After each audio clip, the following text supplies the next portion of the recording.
It's June 14th, 1997. This is the 122nd Commencement from the University of Washington in Seattle. From UWTV, welcome to another live broadcast of our graduation ceremonies from Heck Edmondson Pavilion. I'm Jim Stutzman. And I'm Pam Stewart. The processional for the 97 ceremonies is now underway. University graduates-to-be are entering the pavilion. Lots of smiling faces here today. A sense of relief, perhaps. This is going to be a day for a lot of well-deserved celebration. The pomp and circumstance, quite literally, of graduation. Once out, most of these students will likely forget about the pomp and remember the circumstances of the years they've spent here. For the moment, it will soon be balloons, messages on the mortar boards, and as you point out, Pam, smiles. Students very happy to be receiving their degrees and with any kind of luck heading for greener pastures. Most, I'm sure, will take away a lot of memories from this place, slipping along, literally for most, on a rainy day in Red Square, the cherry blossoms in the spring on the quad, and of course the incomparable view of Mount Rainier across Drumheller Fountain, known here as, in any case, as Frosh Pond. That's got to be the most famous vista, I would think, of the university. It's not the UW logo, but it's the one that anyone who has spent much time around here always remembers. Just for the record, the framing of Mount Rainier across this sweeping lawn was designed by the Olmsted brothers for the 1909 Alaska, Yukon Pacific Exposition, and it's probably the signature site of the university. And if you cruise the web, and I know that many of you do these days, plan to pay us a visit. The university's homepage is at www.washington.edu. There you'll see an almost live view of Red Square, the fountain, and weather permitting, of course, Mount Rainier. The website address again, www.washington.edu. You'll also get a bird's eye view of what's going on here at the university, events, programs, and just general information about us. You are watching the purple ceremony, the morning ceremony, the morning graduation event. This is the ceremony honoring the 2,300 or so baccalaureate and graduate candidates in attendance today who will be receiving degrees from the Arts, Humanities, and Social Science departments of the College of Arts and Sciences. All told, almost 10,000 students will be receiving degrees this year. That's a new record, and so is the number of students taking part in these exercises.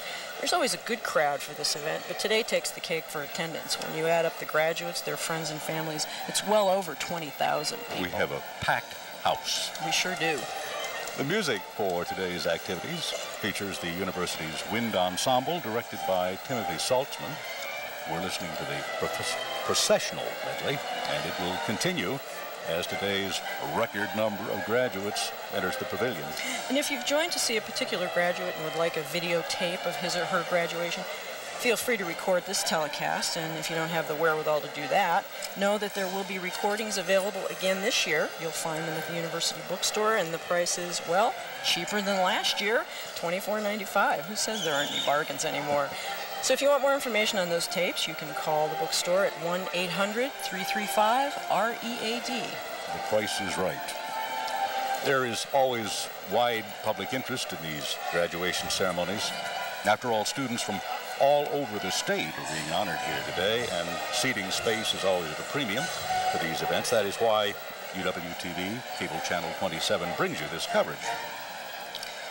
And we'll be rerunning this coverage over the next few weeks. If you live in the Seattle area, you'll find these broadcasts on Channel 27. In Tacoma and Pierce County, you'll find us on either Channel 12 or 28. In Wenatchee, it's Channel 12, and in Spokane, Channel 17. But be sure to check your local listening so you can get the exact times of those reruns. And while we're at it, a little self-promotion seems to be in order here for UWTV. You will find some unusual fare when you spend time with us. We're a non-profit, non-commercial educational programming service.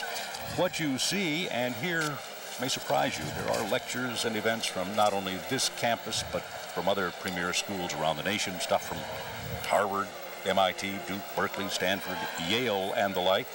It can be heady stuff. That's right. It's television that introduces viewers to some of the top folks in the fields of science, medicine, language, arts, engineering, computing. This is not your ship sinks, queen dies, the weather in 1 minute TV. No, it's thoughtful TV. And we were rewarded recently with an overall Excellence in Programming Award in this year's Best of the Northwest Festival. That festival judges programming from Oregon, Idaho, Montana, Alaska, Washington, British Columbia, and Alberta. And we're newcomers to all this. UWTV was only established in 1994.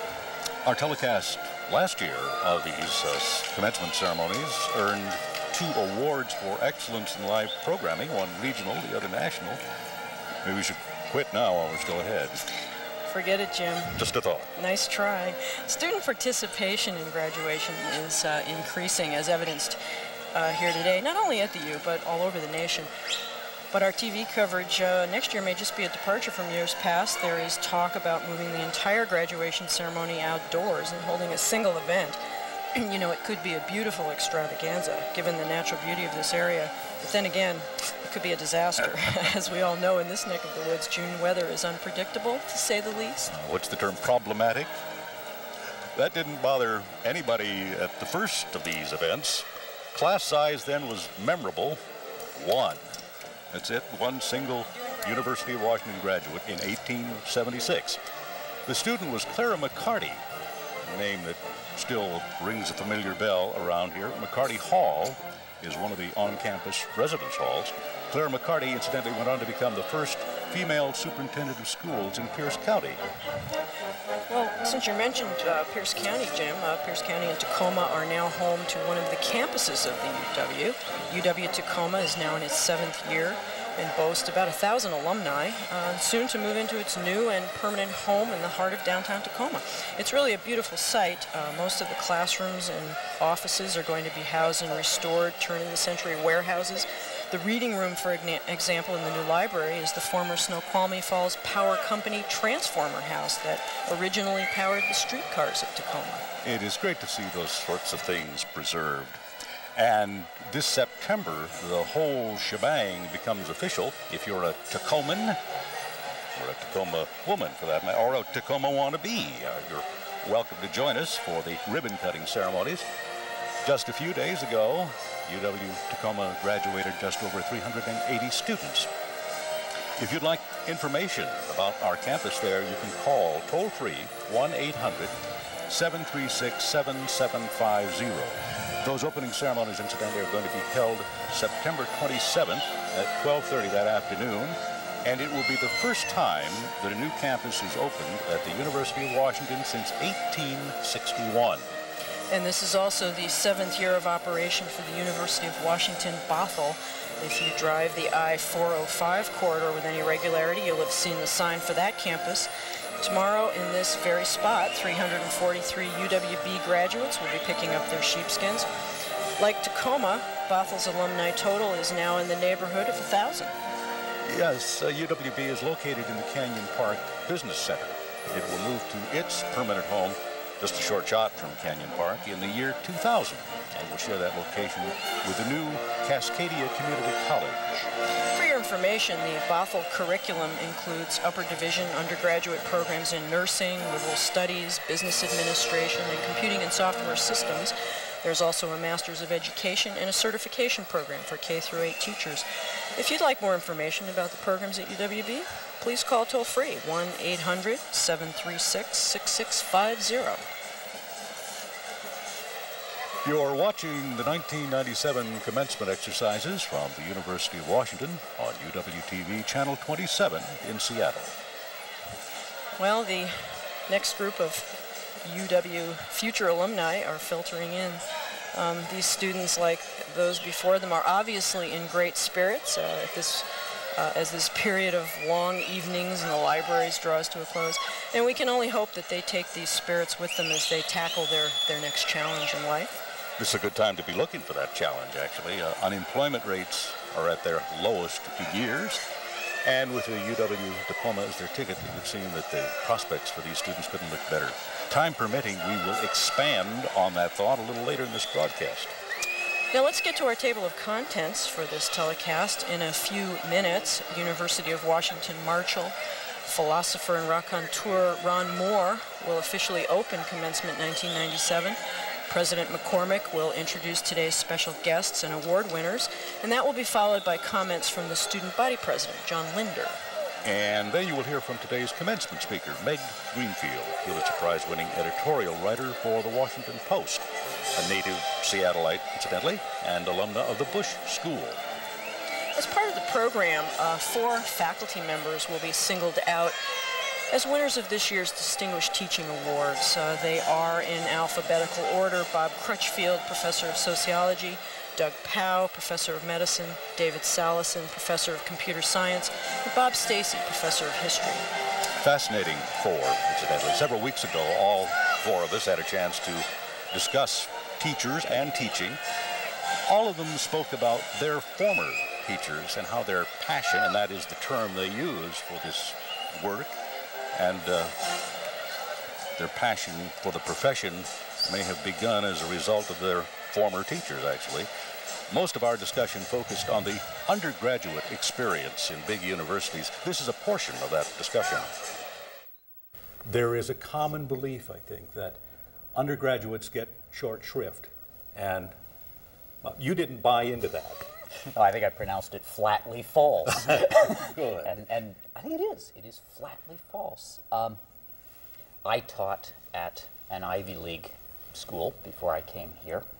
My classes here, until very recent years, were smaller than the ones I taught at that Ivy League school. Students here spend more hours in the classroom with me and just as many hours outside as they did at that Ivy League school. And in terms of what I see around me, I see and hear far more discussion about pedagogy amongst my colleagues, how to teach, what's working, what isn't, than ever went on. I think that's very important. I mean, for me, my experience here at the University of Washington has been enriched by coming into a department that when I came in, Fred Campbell, who's now the Vice Provost for Undergraduate Teaching, was the chair. And right from the beginning, when I came as a new assistant professor, there was support for teaching, doing it well. There was discussions about how to do that. And so coming into an environment which richly sort of talked about work with and teaching was an important part of, I think it's something that sets this university apart. I agree that I don't think our undergraduates get shortchanged. Could we do a better job? We always will be able to do a better job. But I think that in large measure, they get a good deal here.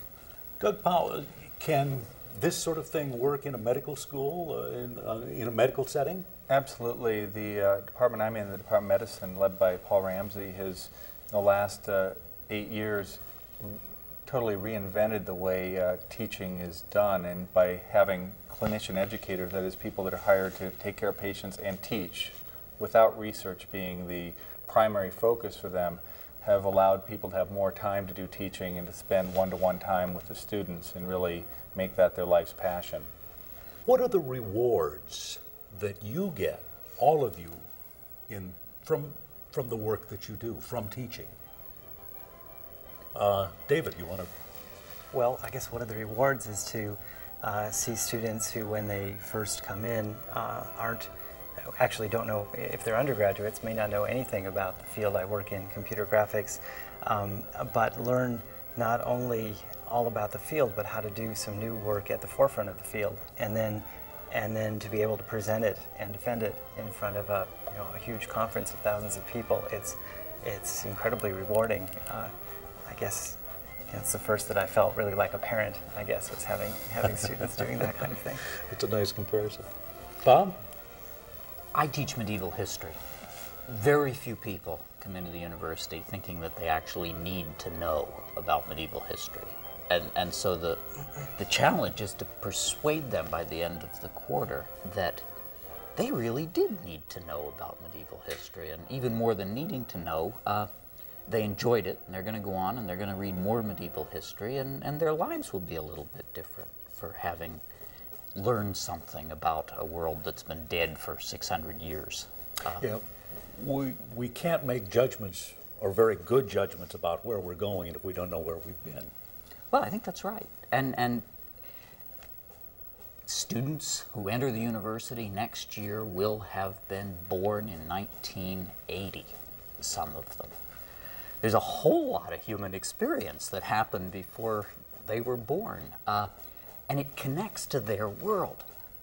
But they're not going to come in knowing that or presuming that. And to me, that's the challenge, to give them a sense that this world 1,000, 1,500 years ago actually matters vitally to the world that they live in. Also on the subject of rewards, do you find that you are learning from the give and take in a classroom setting? I think one of the great false dichotomies that you hear about a research university is teaching versus scholarship. And I've always found that it would be better to think in terms of scholarship, with underlying it, the two parts of scholarship being teaching and doing research. And I think that teaching is a rich part of a scholarly tradition. It's a rich part of scholarship.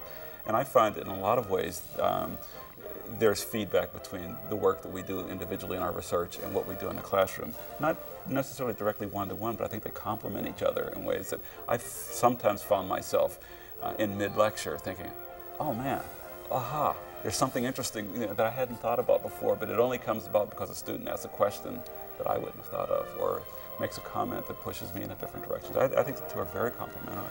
Is that a common experience for all of you? Yeah, when you teach, it gives you a sharp edge that you continually are faced with questions you can't answer from your students, and by helping them find the answers, and then by working on those answers yourself, you continue to learn, and it really, allows you to be a lifelong learner and not sort of plateau. And I think I've probably learned as much from my students or more than I've probably given them. What about responsibilities for you people? When you enter a classroom, what responsibilities do you take on? David? I think the main responsibility that I take on is to see that my students learn things any way that they can. So it's not necessarily by my lecturing to them, but rather by my setting up for them some really interesting areas that they are going to explore. So I really look at myself almost as a facilitator in the classroom more than as an instructor per se. To me, the basic responsibility is absolute respect for the students. And everything flows from that these are intelligent, committed people, and I'm going to challenge them. And the reason I'm going to challenge them is because I respect what they can do. And they may not perhaps have discovered yet just how much they can do, but I'm going to push them. Similar? Well, I teach in an area that, unlike some of the others around the table, my students come in and they think they have the answers. I teach criminology, and one of the things that's rampant in our society is everyone has the answer. So one of the things I view as my responsibility is to get them to sort of shake up what they think are the definitive answers on things, to be challenging of themselves. The best way to do that, I've found, is for me to model that for them. So rather than coming in with a set of answers, come in with a set of options and then challenge what I just laid out before them, and then give them an opportunity to do some of that thinking on their own. How is your profession changing? Is it changing? Is the traditional curriculum with its division of knowledge into scholarly disciplines being transformed? Do you see any indication that that's the case?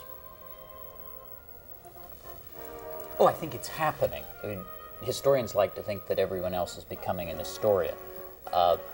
We have some hopes. Yes, sure. I'm also chair of Jewish Studies, which is a classic kind of interdisciplinary program. I think the sense that what we're doing here is not so much transferring a body of information, but what we're actually doing is talking about how you deal with information, how you process it, how you can reshape it.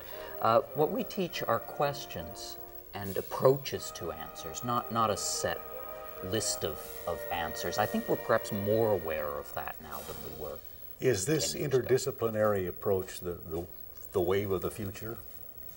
I think the words you hear on campus most frequently are interdisciplinary and international, particularly for those of us in the social sciences.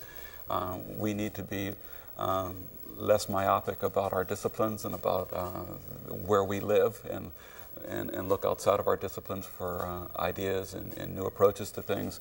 Look outside the United States for different ways of thinking about different ways of approaching things. you to buy into that? Yeah, I think that using an interdisciplinary approach has been done for a long time. It just hasn't been called that, and I think people who've been successful have done that. Certainly where I'm located at the medical school, that's been, I think crucial for teaching and for learning and for patient care, to use all disciplines and to share in those.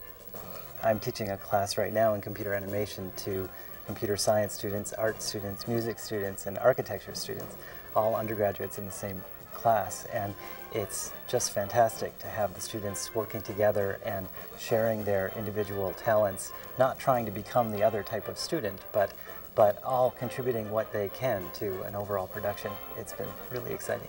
Well, thank you all for a good story well told, I guess is the line. Dr. Doug Pong, Bob Crutchfield, David Salison, and Bob Stacy, winners of the University of Washington's Distinguished Teaching Awards. You're watching live coverage of Commencement 1997 on UWTV. When you look around the pavilion, you'll see a lot of former distinguished teachers, many of the marshals, today's traffic cops on the floor, won this award in years past. You know, all these people volunteer for this duty. This is a celebration for all of them as well. As Bob Stacy just mentioned in the interview you heard, there is mutual respect in the learning that goes on around here. And faculty members are justifiably proud of the accomplishments of these young, and in some cases not so young, students. I feel right at home somehow. You should, Jim. This is the colorful ceremony filled with a whole bunch of tradition. The robes and the gowns, incidentally, that you see reflect the height of fashion, I suppose, of the 12th century or so. There was a practical side to this clothing then. Central heating was in short supply, of course, and buildings notoriously drafty in those days. A good, heavy hooded gown was one of the best way to deal with the elements. It sure was. And you know, there's symbolism in both the styles and the colors that you're seeing. If you look closely, you'll notice that the bachelor's and master's degree candidates are wearing black. Their headgear is the traditional mortarboard with the tassel hanging on the left side. The color of the tassels denotes the school or college conferring the degree. For undergraduate students, if you spot a blue tassel, you'll be looking at a business major. An orange tassel goes along with an engineer, and so on. About 20 different colors in all. The reason you're seeing so many white tassels this morning is because this ceremony is honoring graduates of the College of Arts and Sciences whose tassel color is white. Seems appropriate. Those sporting the really colorful outfits are the advanced degree candidates and university faculty members. You can identify them by the hoods attached to their gowns. The colors vary for master's degree candidates, something akin to the undergraduate tassels. And when you see a hood of purple and gold, you'll be looking at a UW doctoral candidate wearing, appropriately enough, the university colors and the official UW tam. And that's why the faculty attire is so colorful. It's because they hail from colleges and universities from all over the world. The pavilion seldom looks this good. It takes about a month to transform this sports arena into what you see today. The basketball court is removed, the stage built, all the banners and the flags and the plants are then added. And if things go as planned, the pavilion will be closed for about a year, either in 1998 or 1999, for a major facelift. The seating capacity will go from 7,900 to 10,000. The roof will be removed, as will the infamous columns that now block your views. When the renovation is completed, this will be a more practical sports facility, but it will at least retain the original character of the building. The pavilion was named for a legendary character around here, Clarence Heck Edmondson. And he was around here for a long time. Heck coached basketball from 1921 to 1947. That may set some sort of a record for a coach's tenure. And another longtime member of our cast is the person who coordinates these ceremonies. Bev Gessel heads the Office of Public Exercises, and she's been at this for about 25 years. With any kind of luck, Jim, she may just surpass Heck Edmondson's record. This is not an entirely unrehearsed ceremony, but most of it is. Students don't show up until the last minute, but then they have spent 4 or more years practicing that. Fortunately, the event is planned well ahead of time, choreographed to the minutest detail. All that is done by Bev Gessel and her staff. Somehow it all works out. You know, if these exercises actually move outdoors next year, Bev may decide to bag it after 24 years. After all, where can you locate 9,000 umbrellas at the spur of the moment? Gore-Tex gowns, maybe? The President's Party is now entering the pavilion. It's led by Ron Moore, the UW Marshal, who officially opens this event. He is followed by President McCormick, members of the Board of Regents, the Provost, and the Deans, and today's commencement speaker, and other dignitaries. And that lethal-looking item being carried by the Marshal is called a mace. It actually was a lethal weapon in medieval days, but it also served as a symbol of status and authority. And that's its role here today, to confer a sort of stamp of approval on these ceremonies. We're going to do a short production piece on the mace. It's something most of us don't have a chance to see.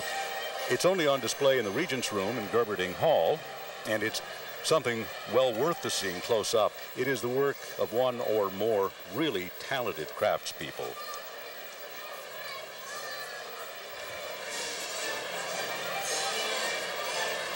This is the mace that you're looking at now. Its shaft is made of dark rosewood, decorated in gold. The entire mace weighs 5 pounds. It's about 3 feet long. As we get closer to the top, you can see the triangular headpiece of gold-plated sterling silver. It's capped by a miniature reproduction of that prominent feature on campus, Drumheller Fountain. Now you see a close-up of the headpiece. There is an engraving on each side of it. This one represents the seal of the university. On this side, you see a restoration of the original university building on the old territorial campus, and the last engraving is of Denny Hall, the oldest building on campus, circa 1895.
The event to which you've tuned in for is about to begin.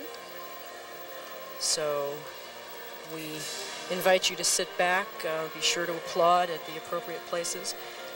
Wish these young people, as we do, the very best. They are, collectively, the class of 1997 at the University of Washington.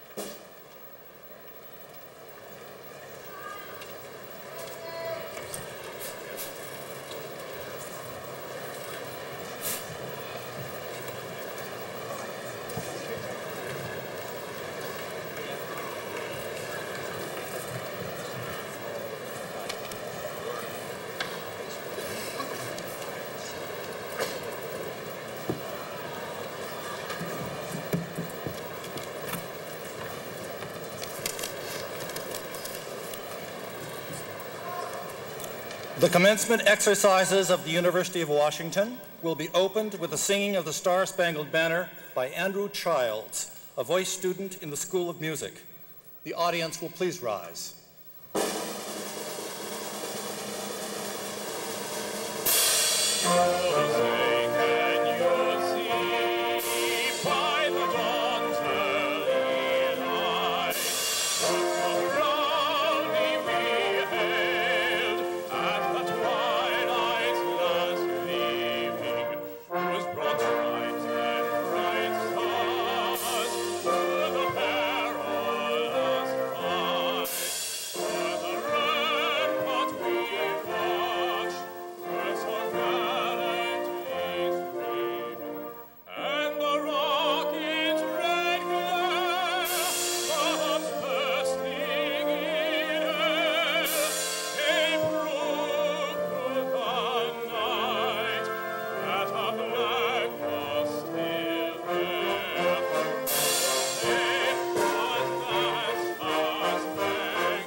Please be seated.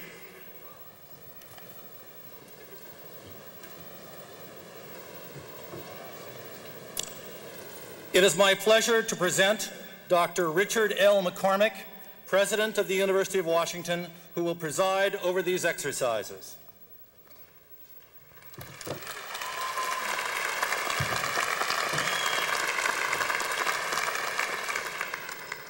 Welcome to the 122nd Commencement Ceremony of the University of Washington.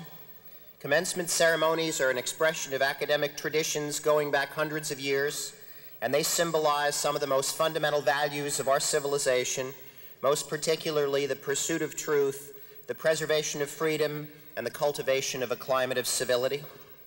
These ceremonies are also festive, celebrating the commencement of new activities and challenges in the lives of the graduates, as well as the successful conclusion of one phase of their formal education. The diversity of this university is nearly as striking as its distinction, and the graduates today are completing academic courses of study which reflect the complexity of this society and the intellectual concerns of our faculty and students. I am honored, therefore, to be the first to congratulate formally the degree and award recipients and to welcome all of you to these ceremonies. These graduates should be very proud of themselves, and I know that all the rest of us are very proud of them. It is appropriate, therefore, that we all stand up, everyone including the graduates, and applaud the class of 1997.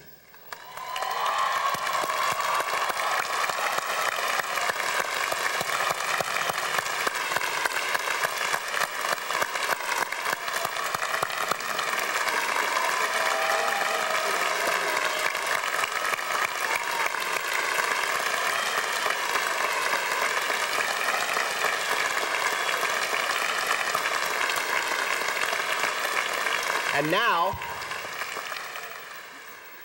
now I think the graduates should applaud their families and friends who have supported them through the years.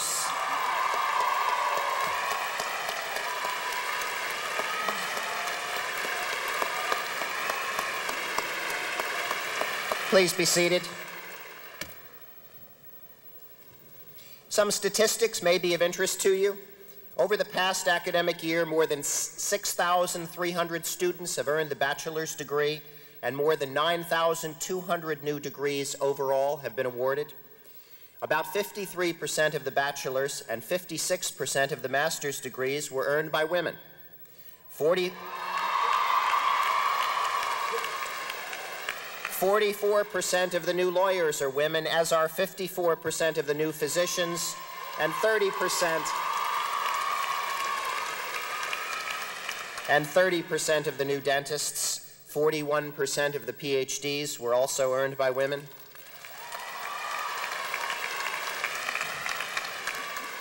Over 4,500 of this year's graduates are participating in 2 ceremonies today, and many others have participated in separate ceremonies in various schools and colleges. Some are doing both.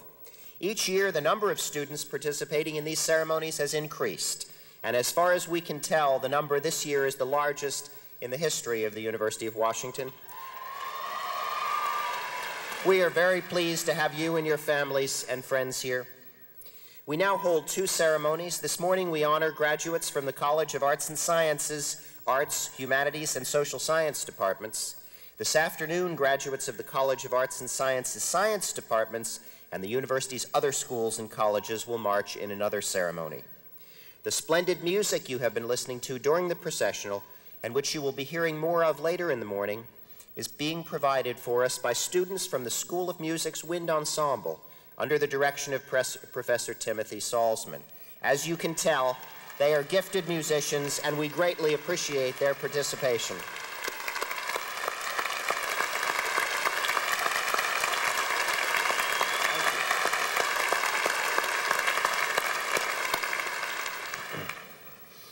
Ultimate responsibility for the University of Washington lies with the members of the Board of Regents, 9 citizens of the state who are appointed by the governor and confirmed by the state Senate.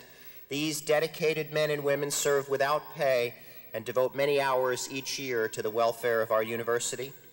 7 of our regents are with us this morning, and I would like to introduce them at this time. First, the Vice President of the Board of Regents, Ann E. Daly, Regent Mari J. Clack, Regent Jerome Farris, Regent Scott Oakey, Regent H. John Runstadt, Regent Shelley Yap, Regent Cindy Zender, ladies and gentlemen, the Regents of the University of Washington.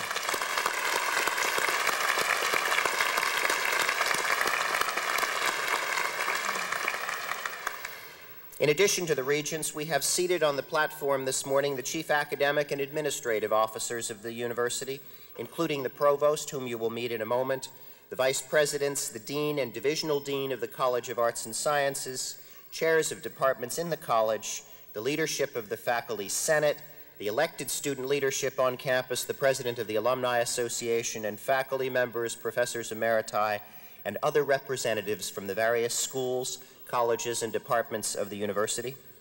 I would also like to acknowledge the more than 150 members of the faculty here today serving as commencement marshals. Their names are listed on page 9 of the commencement program. The Chief Academic and Budget Officer of our university is Provost Lee Huntsman. Provost Huntsman was appointed in March after serving several months as acting provost, and we welcome him today to his first commencement in his new role. Provost Huntsman will present this year's Teaching and Public Service Awards. Lee?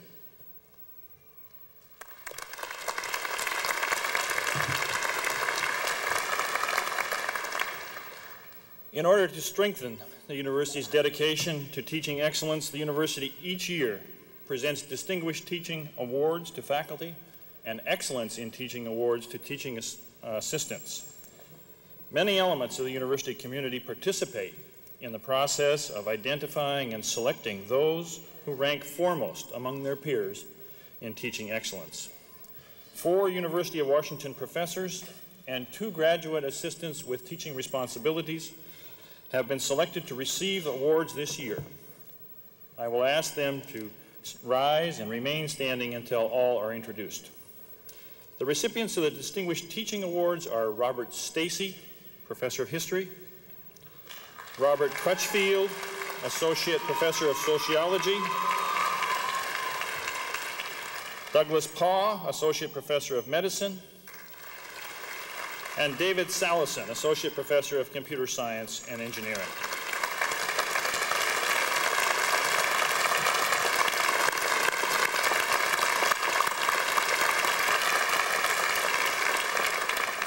The recipients of the Teaching Excellence Award are Emer Dooley, Teaching Assistant in Management and Organization, and Braden Meckley, Teaching Assistant in Classics, who could not be here this morning.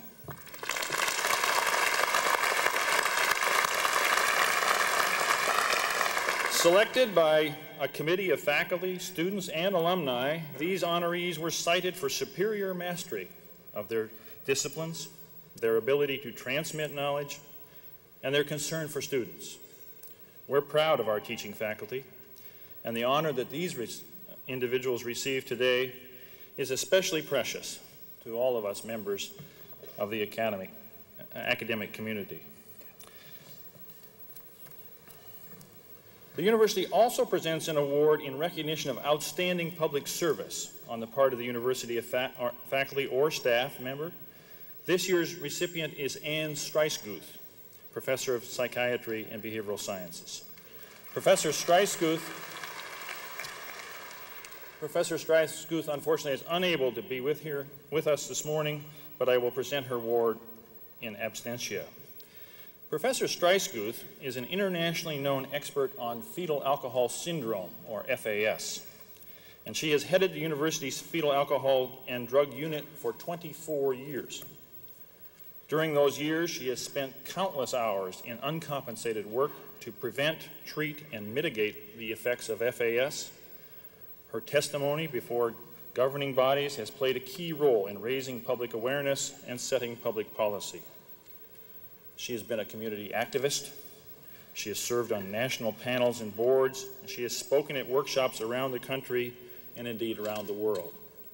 She is currently completing a book on FAS for families and communities, all proceeds from which will go to the FAS Research Fund. Professor Streisguth also serves as a counselor and advocate for individual families.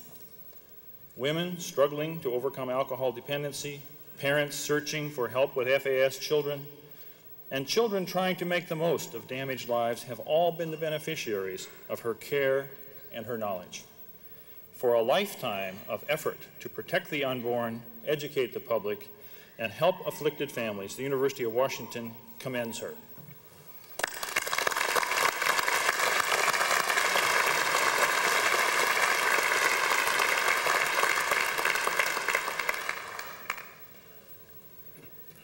Mr. President, Dean John B. Simpson will present the College of Arts and Sciences medals.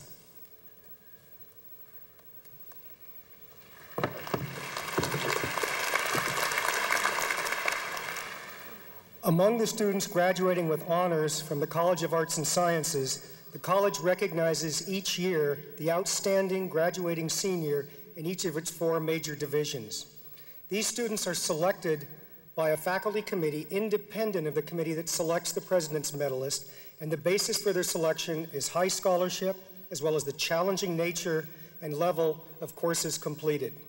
This year, the outstanding graduating senior in the arts is Margaret Amy Chang. In the humanities, it is Kirsten Leela Johnson. In the sciences, it is Brent Manley Jones. And in the social sciences, it is Benjamin Hartman. Kirsten Johnson is unable to be with us today because she is traveling in Italy, and Benjamin Hartman is unable to be with us today because he is being married. I would like to ask Margaret and Brent to please come forward and accept their medals.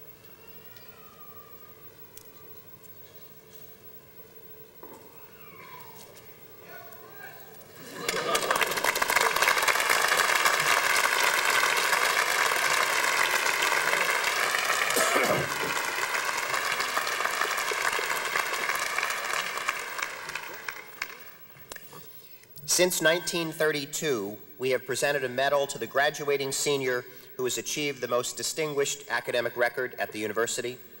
Will Ben Julian Augustine Palanca please come forward?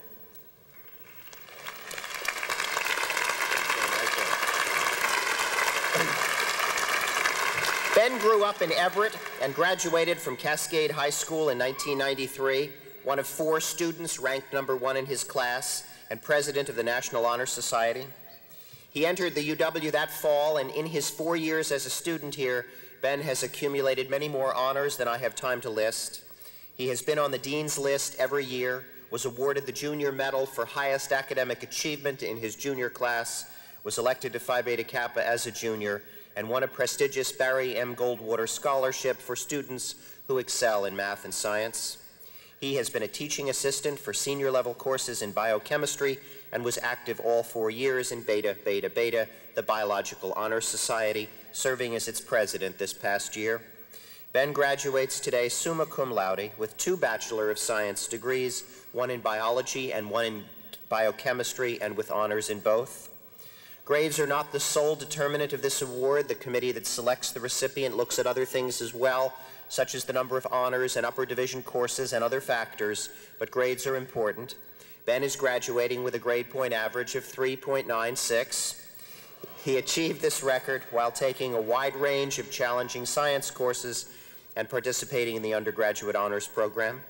He has also, since spring quarter of his freshman year, taken full advantage of one of the special opportunities the UW offers its undergraduates, working with faculty and research.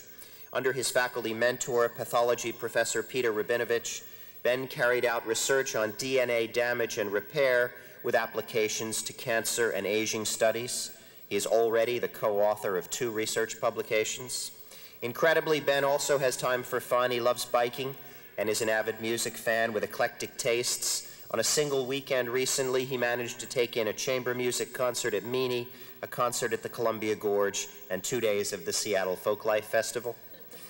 This is the 3rd UW commencement for Ben's parents, naturalized U.S. citizens who are proud both of their Philippine heritage and of their children's success in their adopted country. One of their daughters graduated from the UW with an MFA degree, and another earned a BS degree and is currently enrolled in our MD PhD program. Ben will also be pursuing an MD PhD, but at a different university. This fall, he will join the program at Washington University in St. Louis. He plans a career in medical research. It is my pleasure to present you, Ben, this medal in recognition of your outstanding achievements at our university.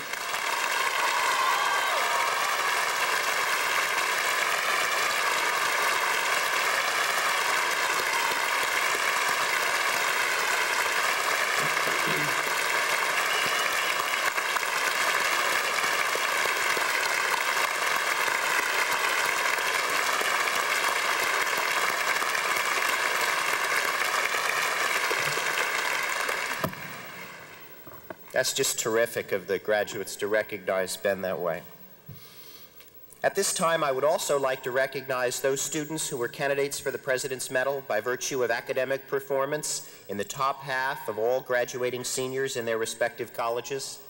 These students, along with the President's Medalists, are today graduating with the university's highest baccalaureate honor, summa cum laude. Their names are listed on page 12 of the commencement program. Also listed are the names of students who are graduating magna cum laude and cum laude. And now will Dr. Larry Matsuda, President of the University of Washington Alumni Association, please escort the 1997 Alumnus Summa Laude Dignitas Award winner to the lectern.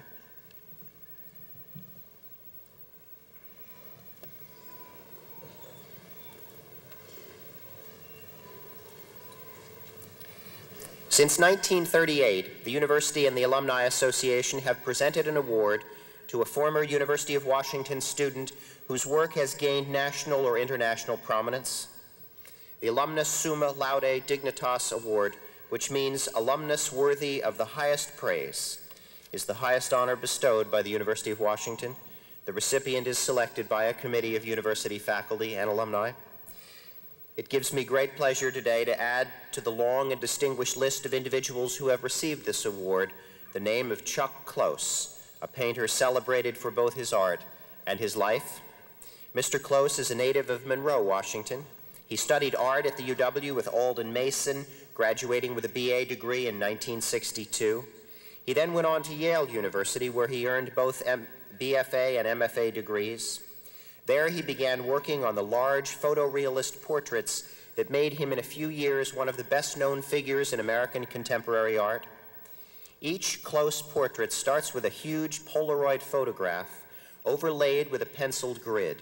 He then builds the painting grid by grid in a process he has compared to knitting. These striking portraits hang in museums and private collections around the world, including the National Gallery in Washington, D.C., and the Tate Gallery in London. In 1988, at the height of his career, Mr. Close suffered an illness that left him almost totally paralyzed. He nevertheless resumed painting from the earliest days of his physical therapy, determined to continue making the large-scale portraits that were his life's work.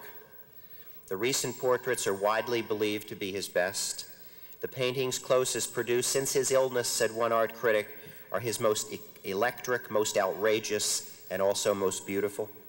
In the fall of 1998, the Museum of Modern Art in New York will present a full retrospective of the last 30 years of his work. For his brilliant and courageous artistic achievement, his alma mater honors Chuck Close as its 1997 Alumnus Summa Laude Dignitas.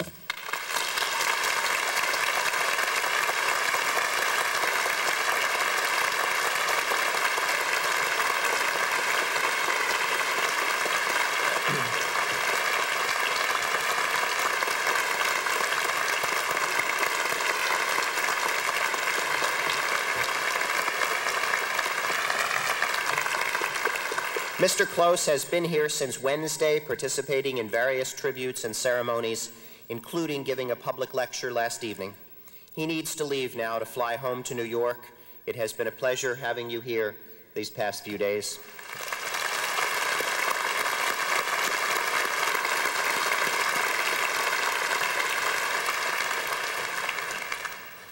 Student government is an important component of the governance of our university, and its leadership is called on regularly to represent student views on a wide range of issues at the university.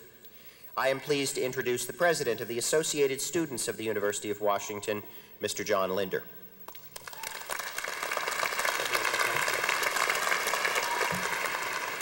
Thank you, Dr. McCormick. Hello, everyone, and good day. Commencement is a time of renewal, a time to move onward and upward, a time to strengthen the community that we have built. My community is a connection of hearts, minds, and souls. It knows me best, it knows the best of me and the worst of me. It has seen me in my finest hour and at my worst, but nonetheless, it has been there for me. This community will leave an indelible mark on my voyage throughout life. I've found that of all the things that we do, that sharing our lives with others is the most powerful. By sharing our lives, we can help others, strengthen them, improve our own lives, and be better people. We must remember that greatness is not about wealth or power or constructing monuments to ourselves. Time will wash away all of these. Time even washes away pain. Our relationships are what matter. And greatness is measured by the friends that we keep and by the depth of those friendships. Relationships can change the world. They can give a child a sense of worth and of hope. They can bring peace to a tense situation. They can comfort a friend in a time of need. In these relationships, these are the relationships that we must foster. By creating these bonds, we may leave footprints on the sands of time. These are the footprints that we leave on the hearts, minds, and souls of our friends. Through these footprints, we encourage others to build stronger bonds, bonds that will tie all of us together. We must remember that time is fleeting, so we must act to strengthen our communities before they slip away. So I challenge you to leave an indelible mark on your community by touching the hearts, minds, and souls of others. To close, I'd like to use part of Longfellow's Psalm of Life. He teaches us to live in the present. Life is real, life is earnest, and the grave is not its goal.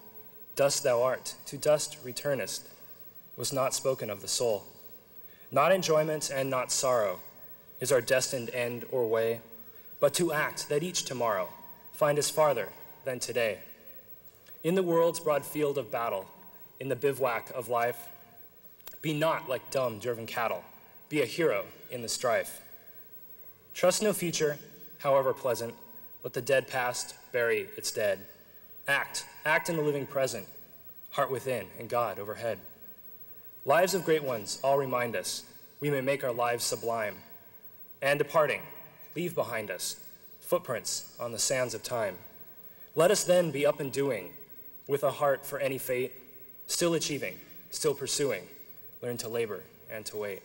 Thank you, and congratulations.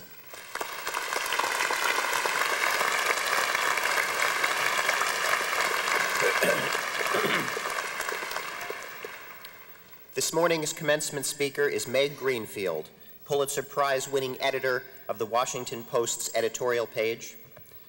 Miss Greenfield grew up in Seattle and is an alumna of the Bush School. She earned a BA in English from Smith College, graduating summa cum laude, and spent a year at Cambridge University as a Fulbright Scholar. In 1957, Miss Greenfield joined Reporter magazine, where she worked as a researcher, a correspondent, and finally the magazine's Washington editor. In 1968, she moved to the Washington Post, first as an editorial writer and then as deputy editorial page editor. In 1978, she received a Pulitzer Prize for editorial writing. She assumed her present position at the Post in 1979, and since 1974, she has also written a column for Newsweek magazine. During her early years at the Post, Miss Greenfield helped shape and articulate editorial decisions that gave the paper national stature, most notably publication of the Pentagon Papers and pursuit of the Watergate story. As editorial page editor, she has won high praise and a worldwide audience for the Post's strong, lively, and independent editorial and op-ed pages. She is known especially for commentary on ethics in public affairs, for astute observations of the Washington scene, and for the wit and verve of her prose. She is also one of very few women in the profession to have reached such a level of authority and influence. Since 1987, Miss Greenfield has funded the Jim Greenfield Scholarship in the UW Classics Department as a memorial to her brother. She has also reestablished strong ties to the Northwest in recent years. On her frequent visits here, a wide circle of Seattle area friends now enjoy the generous hospitality and brilliant conversation for which she has long been known in Washington, D.C. Ladies and gentlemen, it is my pleasure to introduce to you Meg Greenfield.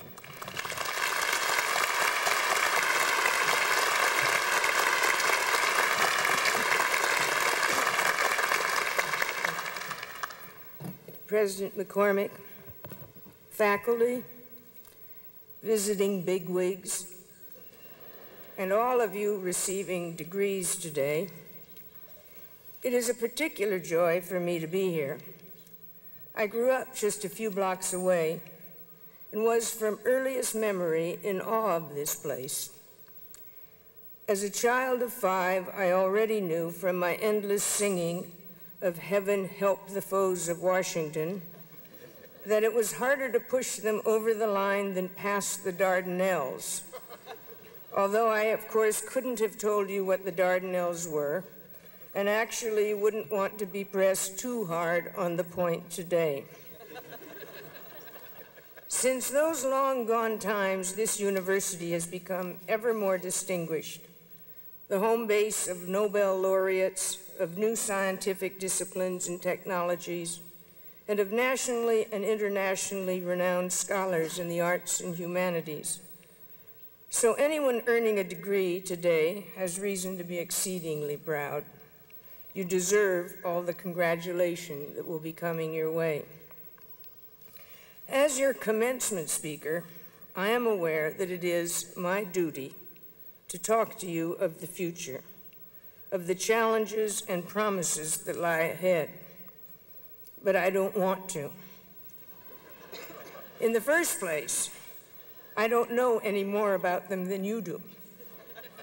In fact, I suspect the reason we designated commencement speakers hold forth so confidently about the future, standing up here in our state-of-the-art 12th century clothes,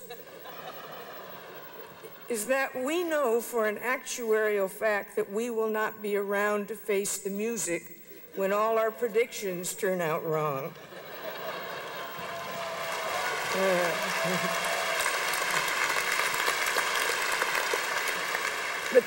But there is another reason for not dwelling on what lies ahead. It is that I believe most of us are already sick to death of all the grandiose talk about the new century and the new millennium, and they aren't even here yet. This is surely the case in the other Washington, the newly and unaccountably sex-crazed national capital where I live.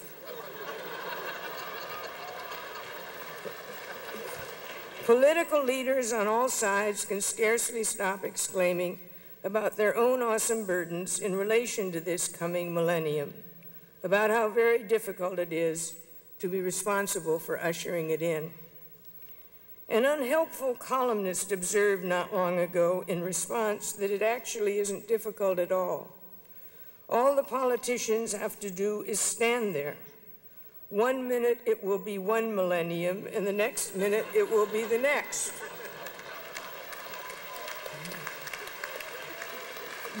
This did not go over well, representing as it does an intolerable threat to our concept of our indispensability. If a whole new millennium can get here without our help, what other vital matters are we in Washington not needed for? Well, anyway, what I plan to do today is even worse than just not talking about what lies ahead. I intend to look briefly but resolutely in the wrong direction. I want to talk about how you should look at the past, at the rich range of personal and institutional histories of which each of you is a distinctive part. This seems to me just now the far more important subject, for I note that while we in this country seem able to speak with endless, even stupefying amiability about the future, we no longer seem capable of holding even a minimally civil conversation about the past. It is the past over which we argue most angrily and about which we obviously most deeply care. That should be no mystery, for it is the multiple histories of which we are all products: our gender, our race, our religion, our ethnic background, our family tree, our nationality, from which we derive our very identity. By that I mean our conception of our worth, our shame, our pride, our sense of superiority or grievance or special destiny. We lay claim to territory and social status, to entitlement and deference, or sympathy and solicitude on the basis of our understanding of this past. Small wonder, then, that in our own somewhat unmoored and irreverent times, when all the once accepted certitudes seem up for reconsideration, so many pitched battles are being fought for control of the narrative, for control of the accepted version of who we are. If you doubt this is a major preoccupation, only consider that both at home and abroad, it underlies the most seething, violently contested political issues of the day. In places as different as Eastern Europe, South Africa, and South America, peoples who have emerged from political tyranny are agonizing over who among them was culpable, who deserves punishment, who deserves reparation, and so forth. There is the Swiss bank matter. There is the Tuskegee matter. There are our own great quarrels over the historical role of race and gender in our society.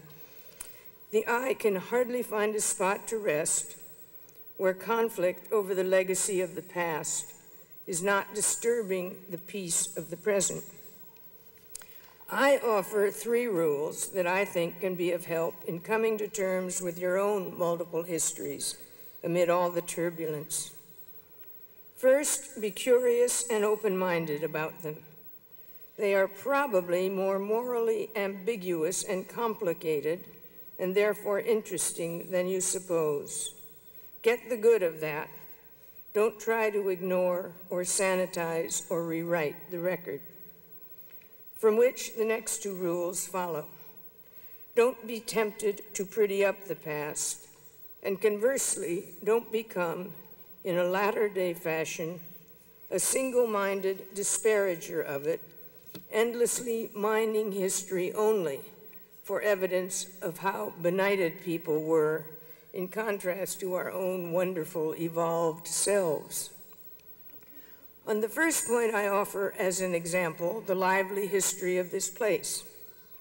Both Seattle and the University of Washington come to us from a mixture of pioneer actions that were brave, inspired, valiant, hilarious, uproarious, unseemly, and greedy by turn.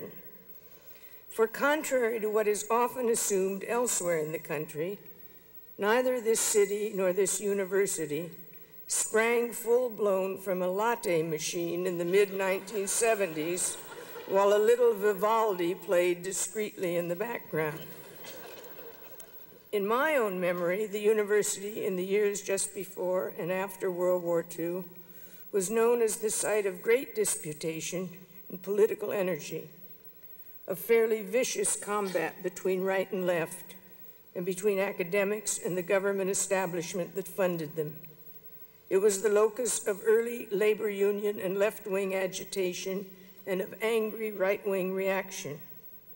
And it was also the scene, as we wide-eyed children living nearby sometimes heard to our great excitement, of a certain amount of unconventional libertine behavior, at least so our parents complained. Moreover, this university owed its more distant origins not just to the noble vision of some of its founding patrons, but also to the hard-eyed calculations of a bunch of scrappy, acquisitive settlers. My favorite account records that in the competition among settlements in the territory for institutions that would produce money and stature, it was finally negotiated that, quote, Olympia got the capital, Walla Walla got the penitentiary, and Seattle got the university. This was thought to have been a really bum deal financially for Seattle, since, as the chronicler noted, the territory had no trouble at all producing politicians and criminals, but scholars were another matter.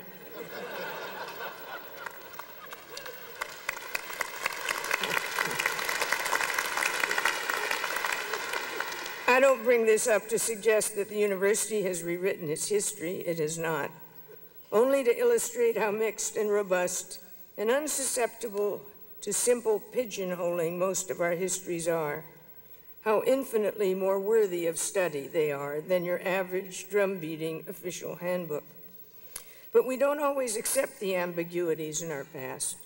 They can be too uncomfortable and socially inconvenient, and that is the first error. The second is responding by trying to pretty that past up. In fact, it seems to be a law of human nature that by the time any of us is settled, powerful, and important enough to have a history at all, whether as a family, a people, or a nation, we tend to think we are just a little too good for it. Thus, the effort to airbrush and edit our ancestors, to clean up their act so as to make them worthy of us. We recreate them as paragons and heroes to help justify our own pretensions and ambitions. At the simplest level here, we're talking about snobbery. It is a human impulse as old as the hills, of course. Life and literature overflow with satirical accounts of the never-ending quest for genealogical evidence of one's superiority to the household or tribe next door.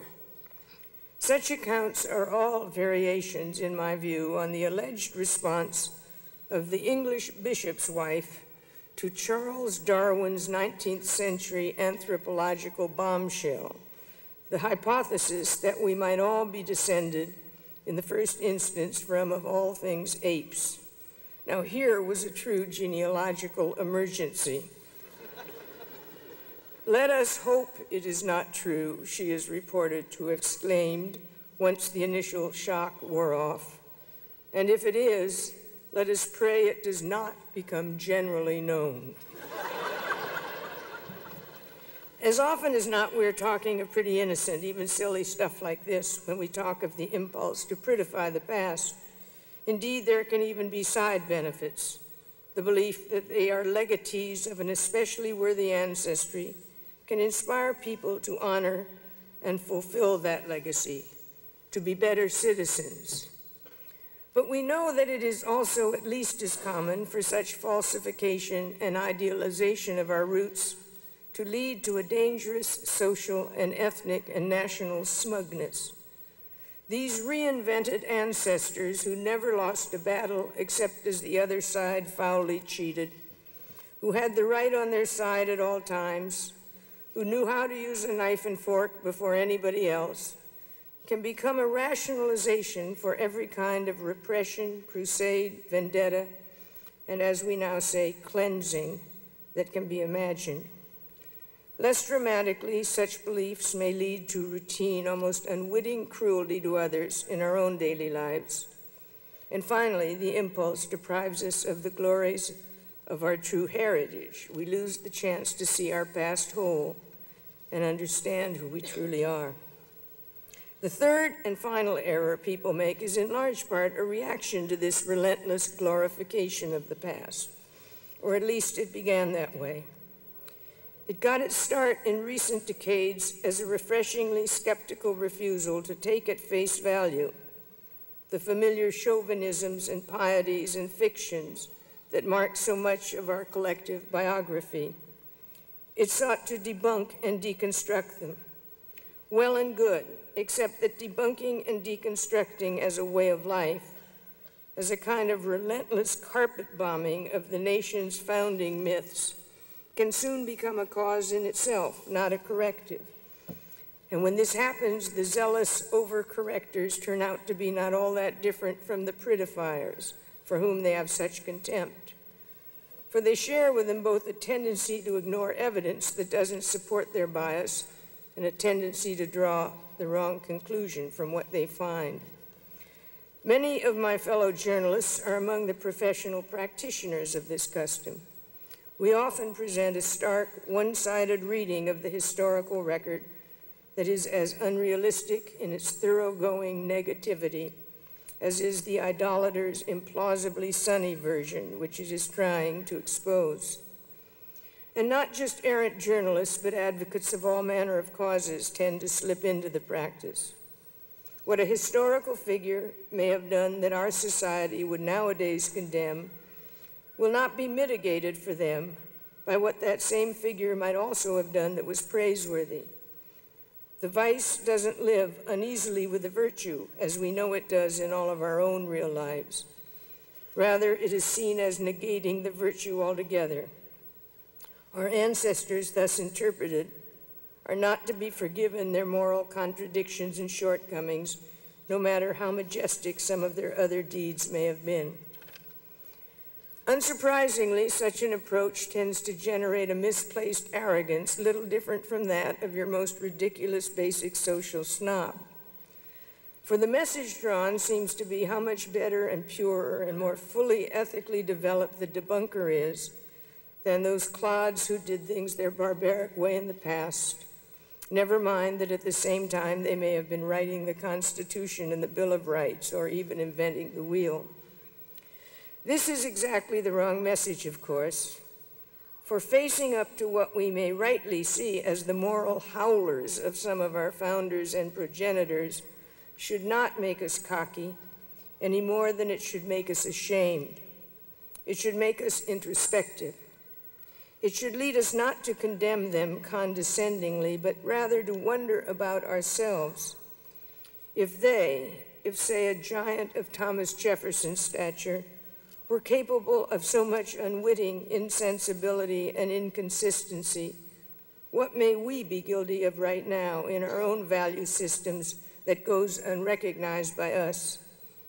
What will Americans a century, who knows, even a millennium hence, be saying about our own moral blind spots? The point is simple. It is first that a proper understanding of your own history is essential to your living a good life. Second, that this will expand, not narrow and limit, your sympathetic connection with others. And third, it should have a humbling, not a self-aggrandizing effect on you. If it doesn't accomplish these things, you're doing something wrong.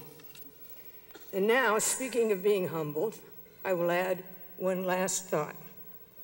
Every commencement speaker in 1997 must be aware that it was in a Harvard commencement address 50 years ago this June that the great soldier and statesman, George C. Marshall, unveiled his momentous plan for the rebuilding of Europe. That would be a reproach enough for those of us who come after, but it's not even the really humbling part. The really humbling part is that the whole thing took him only 12 minutes. I have already spoken a little longer than General Marshall, and not a single country is going to be the better for it, let alone economically transformed. So I will stop, but not before I have taken this one more opportunity to congratulate you on your splendid achievement. Thank you.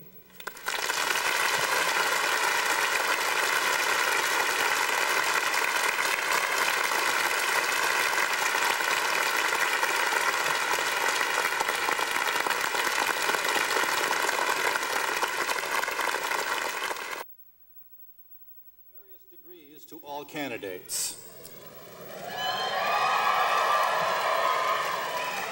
The audience is requested to remain in their seats until the conclusion of today's ceremony.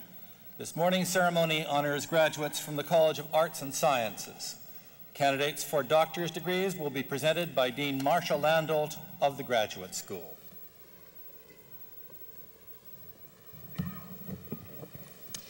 Mr. President, here with us today are the candidates who have completed all requirements for the degrees of Doctor of Philosophy and Doctor of Musical Arts.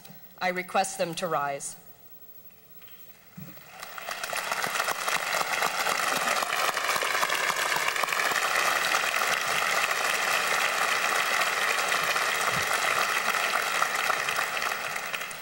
Mr. President, on behalf of Dean Simpson of the College of Arts and Sciences and the graduate faculty, I am pleased and honored to present the candidates for the highest degree awarded by this university. The names of those receiving doctoral degrees are listed in the commencement program, along with the titles of their dissertations and the names of their faculty supervisors. I recommend that these candidates be awarded their respective doctoral degrees. On behalf of the Regents and the graduate faculty, I am pleased to confer upon you your respective doctoral degrees. Congratulations. You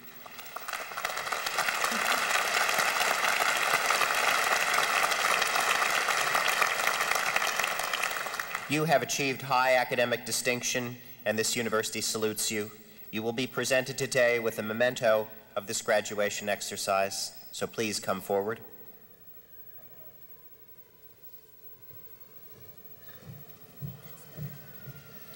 James Ethan Bell, Doctor of Philosophy, Geography. Paul Lawrence Abel, Doctor of Philosophy, Psychology. Nancy McCornack Ackles, Doctor of Philosophy, Linguistics. Susan J. Balter, Doctor of Philosophy, Speech Communication. Julia Caroline Babcock, Doctor of Philosophy, Psychology. Mark Laurent Aiselin, Doctor of Philosophy, Asian Languages and Literature. Margaret M. Carney, Doctor of Philosophy, Psychology. Michael Lane Bruner, Doctor of Philosophy, Speech Communication. Elizabeth Bentley Brulette, Doctor of Philosophy, History. Timothy Ward Canaday, Doctor of Philosophy, Anthropology. Rachel Lynn Einbohner, Doctor of Philosophy, Sociology. Mark Evan Edwards, Doctor of Philosophy, Sociology. Jocelyn Ann Hollander, Doctor of Philosophy, Sociology. Randall Scott Guess, Doctor of Philosophy, Linguistics. Sandra Akie Cross, Doctor of Philosophy, Speech Communication. Robert W. Frank, Doctor of Philosophy, Linguistics. Susan Lynn Hagler, Doctor of Philosophy, Speech Communication. David Monroe Holmes, Doctor of Philosophy, Music. Laurel Beth Jabs, Doctor of Philosophy, Speech Communication. G. Joe, Doctor of Philosophy, Sociology. Stephen Andrew Fogdow, Doctor of Philosophy, Philosophy. Michelle Renee Kendrick, Doctor of Philosophy, English. Mitsue Fujinuma, Doctor of Philosophy, Anthropology. Hee Bok Jung, Doctor of Philosophy, Linguistics. Daniel Victor Gollitz, Doctor of Philosophy, Psychology. Herman Louis Kopacek, Doctor of Philosophy, History. Wu Kwang Jung, Doctor of Philosophy, Asian Languages and Literature. David Pearson Lindahl, Doctor of Philosophy, Geography. Bonnie Sue Lewis, Doctor of Philosophy, History. Thomas Frank McLean, Doctor of Philosophy, Economics. Doreen R. Hamilton, Doctor of Philosophy, English. Jana Lynn Pershing, Doctor of Philosophy, Sociology. Julian Clifford Madison, Jr., Doctor of Philosophy, History. Tosca Olson, Doctor of Philosophy, Sociology. Eileen Michelle Knight, Doctor of Philosophy, Psychology. Linda Sue Stevens, Doctor of Philosophy, Sociology. Joseph Evans Taylor III, Doctor of Philosophy, History. Julie Perkins Kwama, Doctor of Philosophy, Psychology. Edward Donald McCormick, Doctor of Philosophy, Geography. Alicia Noemi Ramirez, Doctor of Philosophy, Romance Languages. Sarah Elizabeth Nelson, Doctor of Philosophy, Anthropology. Nancy Helen Hogerud Miles, Doctor of Philosophy, Sociomusicology. Anne E. Shereen, Doctor of Philosophy, Anthropology. Terry Monroe Smith, Doctor of Philosophy, Drama. Nicholas O'Connell, Doctor of Philosophy, English. Anne Elizabeth Story, Doctor of Philosophy, Art History. Leon Reinshagen Joho, Doctor of Philosophy, Comparative Literature. Jennifer Lee Schultz, Doctor of Philosophy, English. Lorena Noel Quattrone, Doctor of Philosophy, Classics. Anne Kirsten Vinnerstrom, Doctor of Philosophy, English. Jennifer A. Scott, Doctor of Philosophy, Anthropology. Kirk McHugh Branch, Doctor of Philosophy, English. Margaret Salome, Doctor of Philosophy, Linguistics. Jonathan Jin Jong Jo, Doctor of Music Arts. Richard Scott Sherman, Doctor of Philosophy, Political Science. Anne Elizabeth Ellsworth, Doctor of Philosophy, English. Patricia L. Price, Doctor of Philosophy, Geography. Jennifer Louise Holberg, Doctor of Philosophy, English. Terry Lee Storseth, Doctor of Philosophy, English. Ji Jin Young, Doctor of Philosophy, Sociology. Nassim Akhtar Hines, Doctor of Philosophy, Asian Languages and Literature. David George Nikinovich, Doctor of Philosophy, Sociology. Carrie Lynn Tupper, Doctor of Philosophy, English. Kenneth Charles Pike, Doctor of Philosophy, Sociology. Michelle Bronwyn Curtis, Doctor of Musical Arts, Music. Nancy Ruth Bondurant, Doctor of Musical Arts, Music. Jungwo J. An, Doctor of Philosophy, Economics. Julie Elizabeth Schrader Villegas, Doctor of Philosophy, English. Ka Shu Sen, Doctor of Philosophy, Doctor of Musical Arts, Music. Sandra M. Chait, Doctor of Philosophy, English. Sumiko Sato, Doctor of Musical Arts, Music. Vivian Campbell Adair, Doctor of Philosophy, English. Christine Roberts, Doctor of Philosophy, Geography. Stephen Robert Stuber, Doctor of Philosophy, Music Education. George Drake, Doctor of Philosophy, English.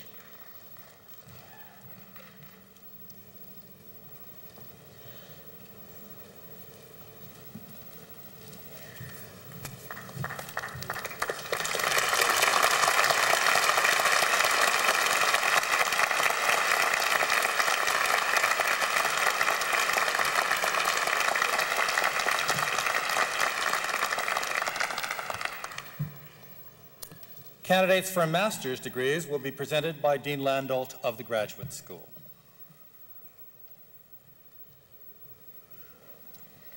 Candidates for the various master's degrees will please rise as their degrees are named and remain standing. Master of Arts, Master of Arts in International Studies, Master of Arts for Teachers, Master of Fine Arts, Master of Music. Mr. President, on behalf of Dean Simpson of the College of Arts and Sciences and the graduate faculty, I am honored to present these candidates for their various master's degrees.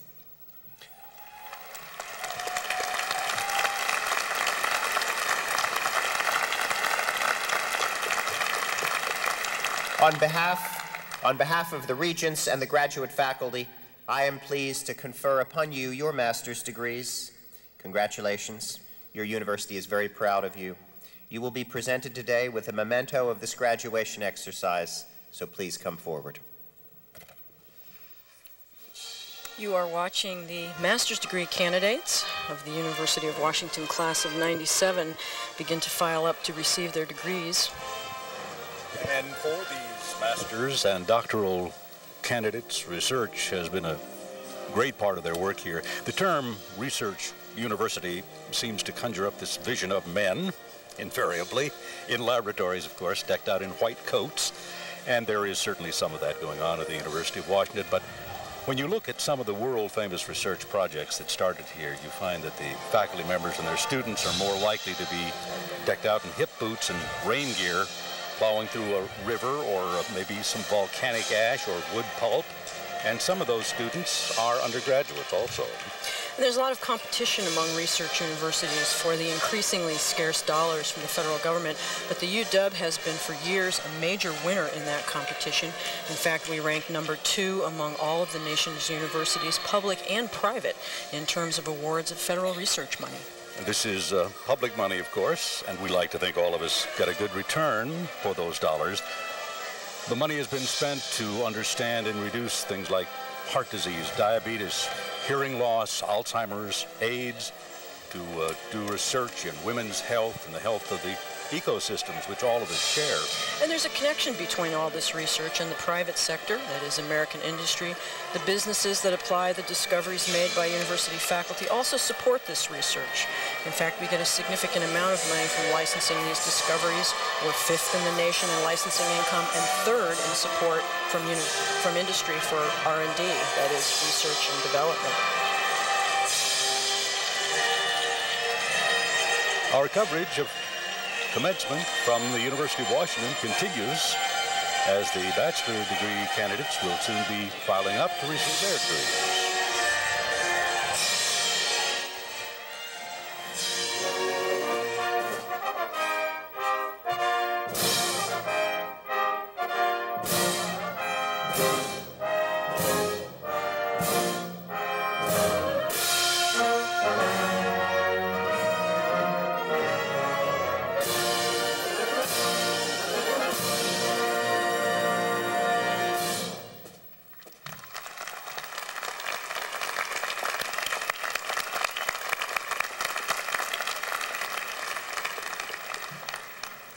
Mr. President, candidates for bachelor's degrees in the various departments and schools in the College of Arts and Sciences will now be presented to you. The candidates who have been accepted by the faculty of the university for their respective degrees are listed in the commencement program.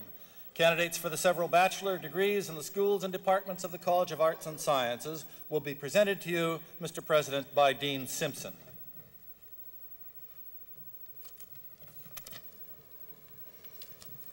Candidates for the degrees of Bachelor of Arts, Bachelor of Fine Arts, Bachelor of Music, and Bachelor of Science will please rise.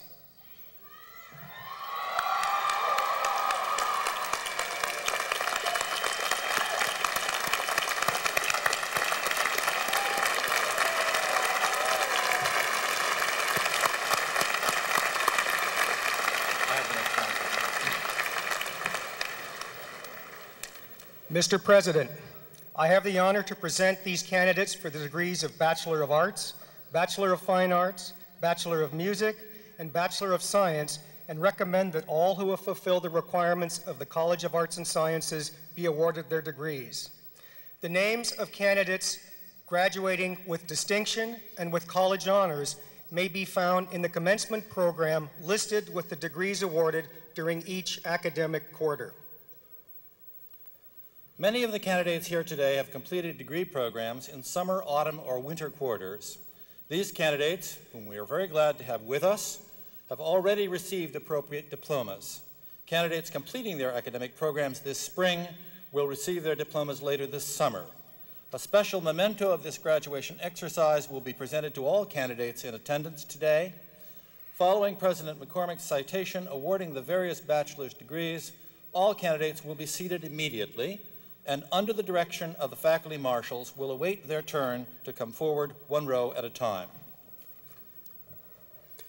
On behalf of the Regents and the faculty, I am pleased to confer upon each of you your respective bachelor's degree. Congratulations. Your university is very proud of you. May I now ask you to be seated and await your turn to come forward. And here they are, the undergraduates of the class of 1997.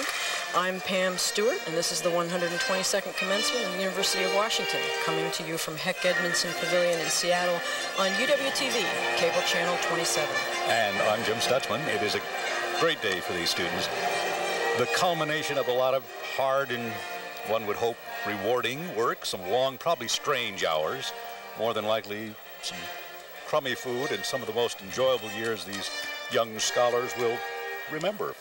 And talking about memorable, in just a moment you'll hear from one graduating senior whose accomplishments during the course of her undergraduate career here can certainly be called that.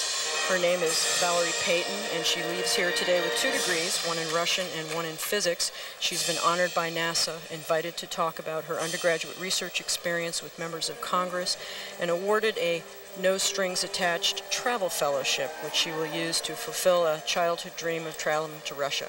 Several weeks ago, I had a chance to chat with Valerie about her years here and her future plans, and here is a portion of that interview.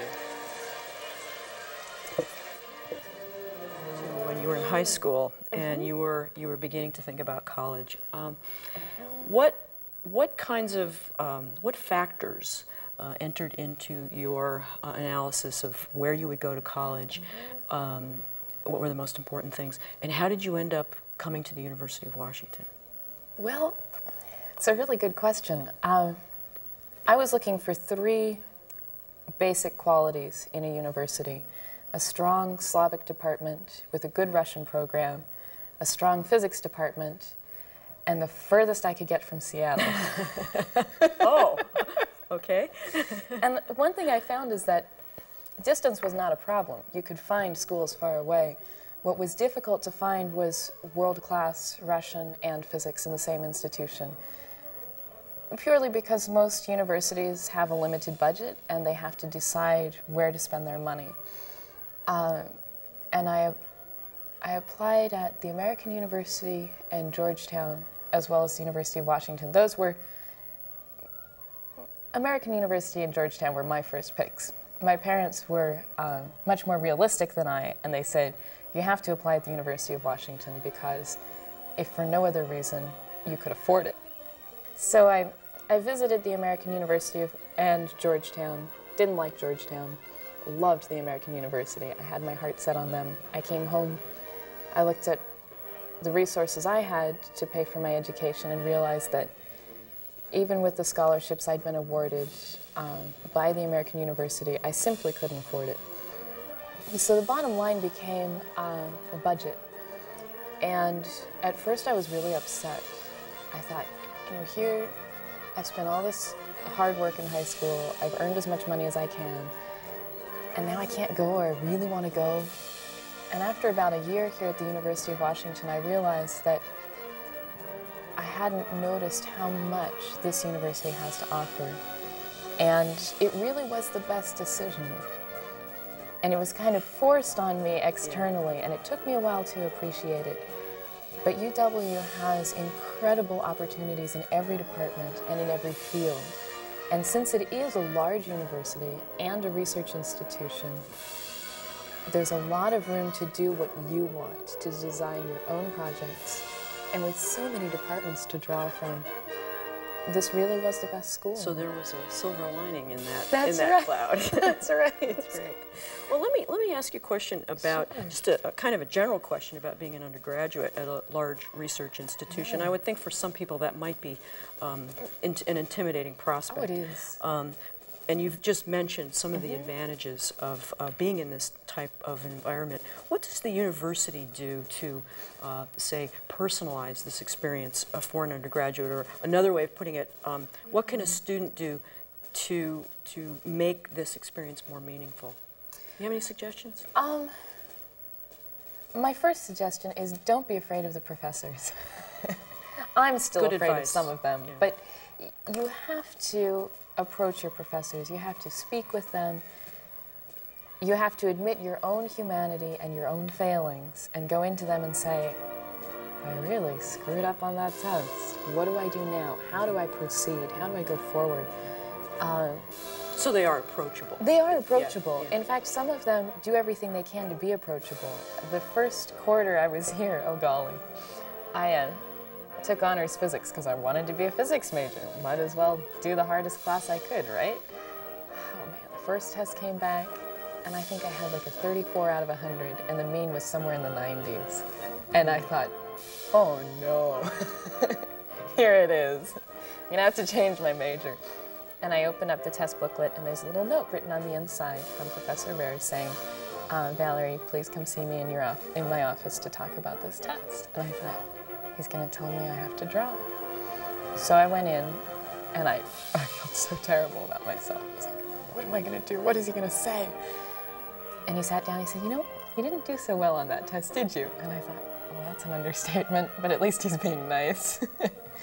And then he said, why are you taking this class? And I responded, well, I want to major in physics. And he looked me right in the eyes and he said, then you need to pass this class, don't you? And all of a sudden I thought, he's not telling me to drop. He's asking me to succeed. And I had heard all sorts of horror stories that professors just want you to drop. And here was one telling me, you need to do your best. And he did everything he could to support me and encourage me throughout the entire year that I took his honors physics course.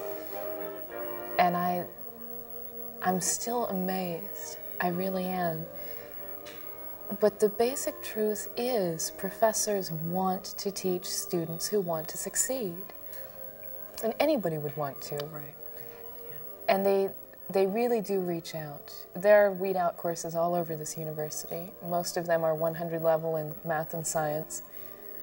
But if you meet the professors, they'll take you by the hand and they'll lead you and they'll push you. And there just isn't any better way. Now, we've talked a little bit about your physics and your science research. Could you describe a little bit more about your particular research, and also maybe before that, some of the opportunities that the university provides for undergraduates to participate in research, which seems to be kind of an unusual thing.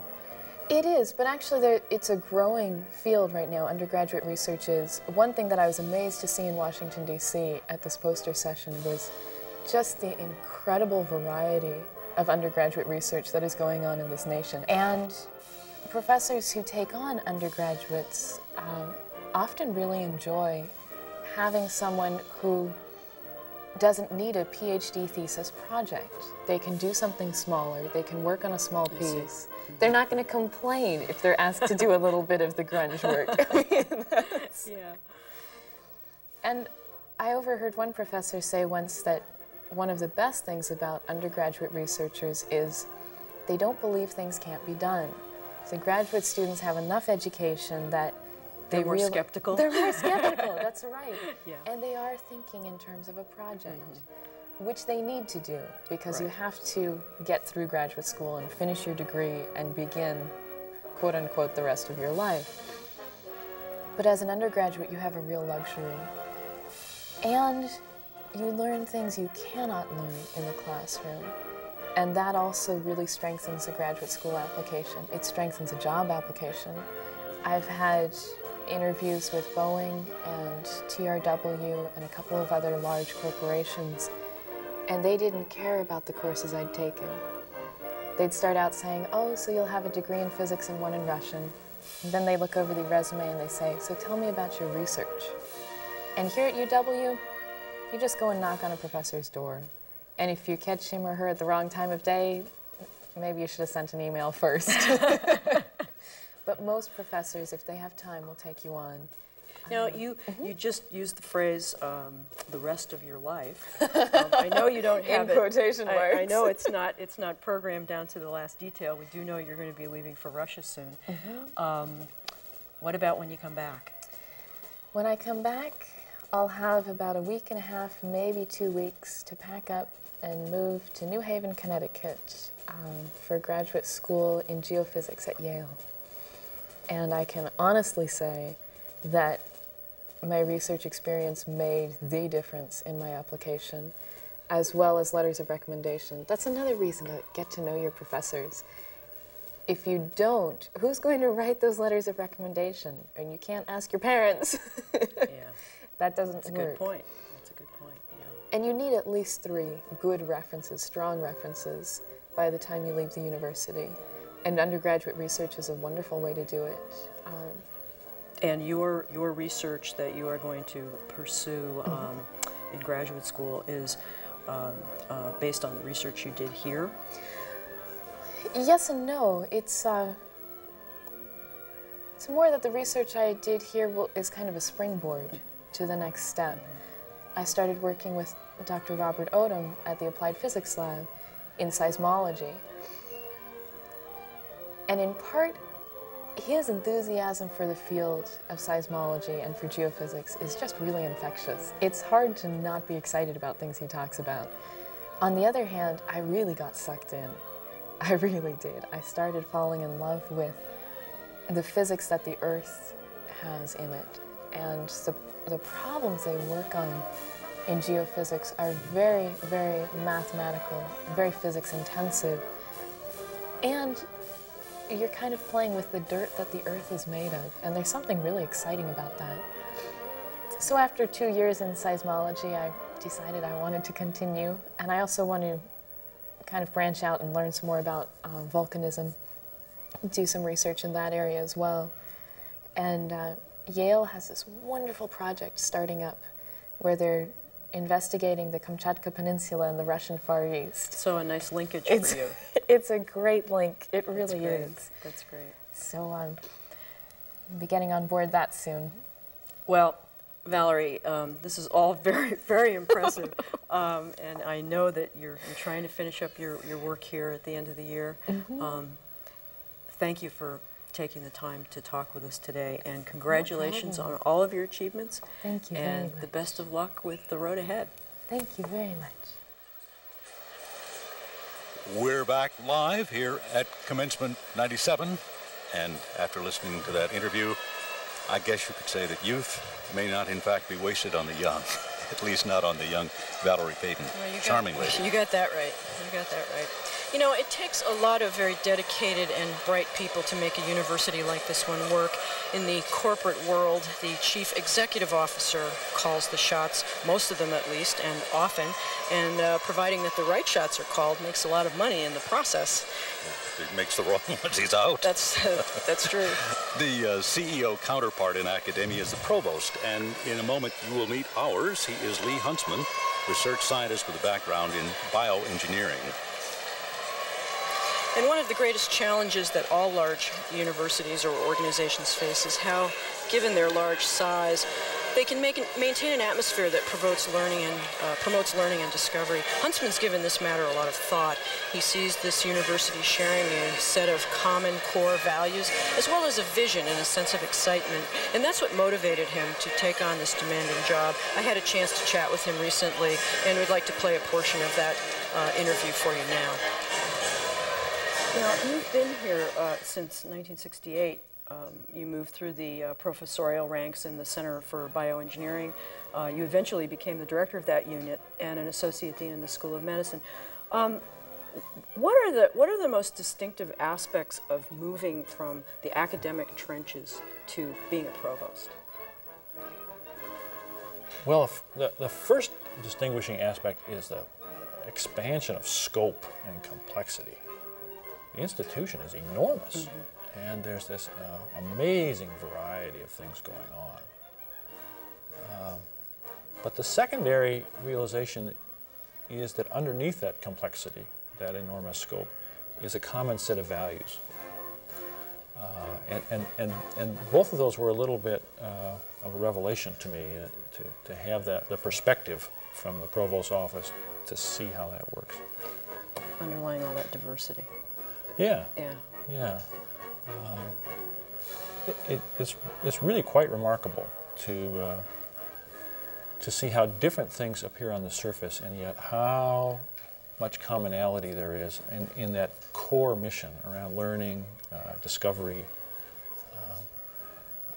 really helping students prosper and move forward. And the core agendas of the university are very consistent across this diversity.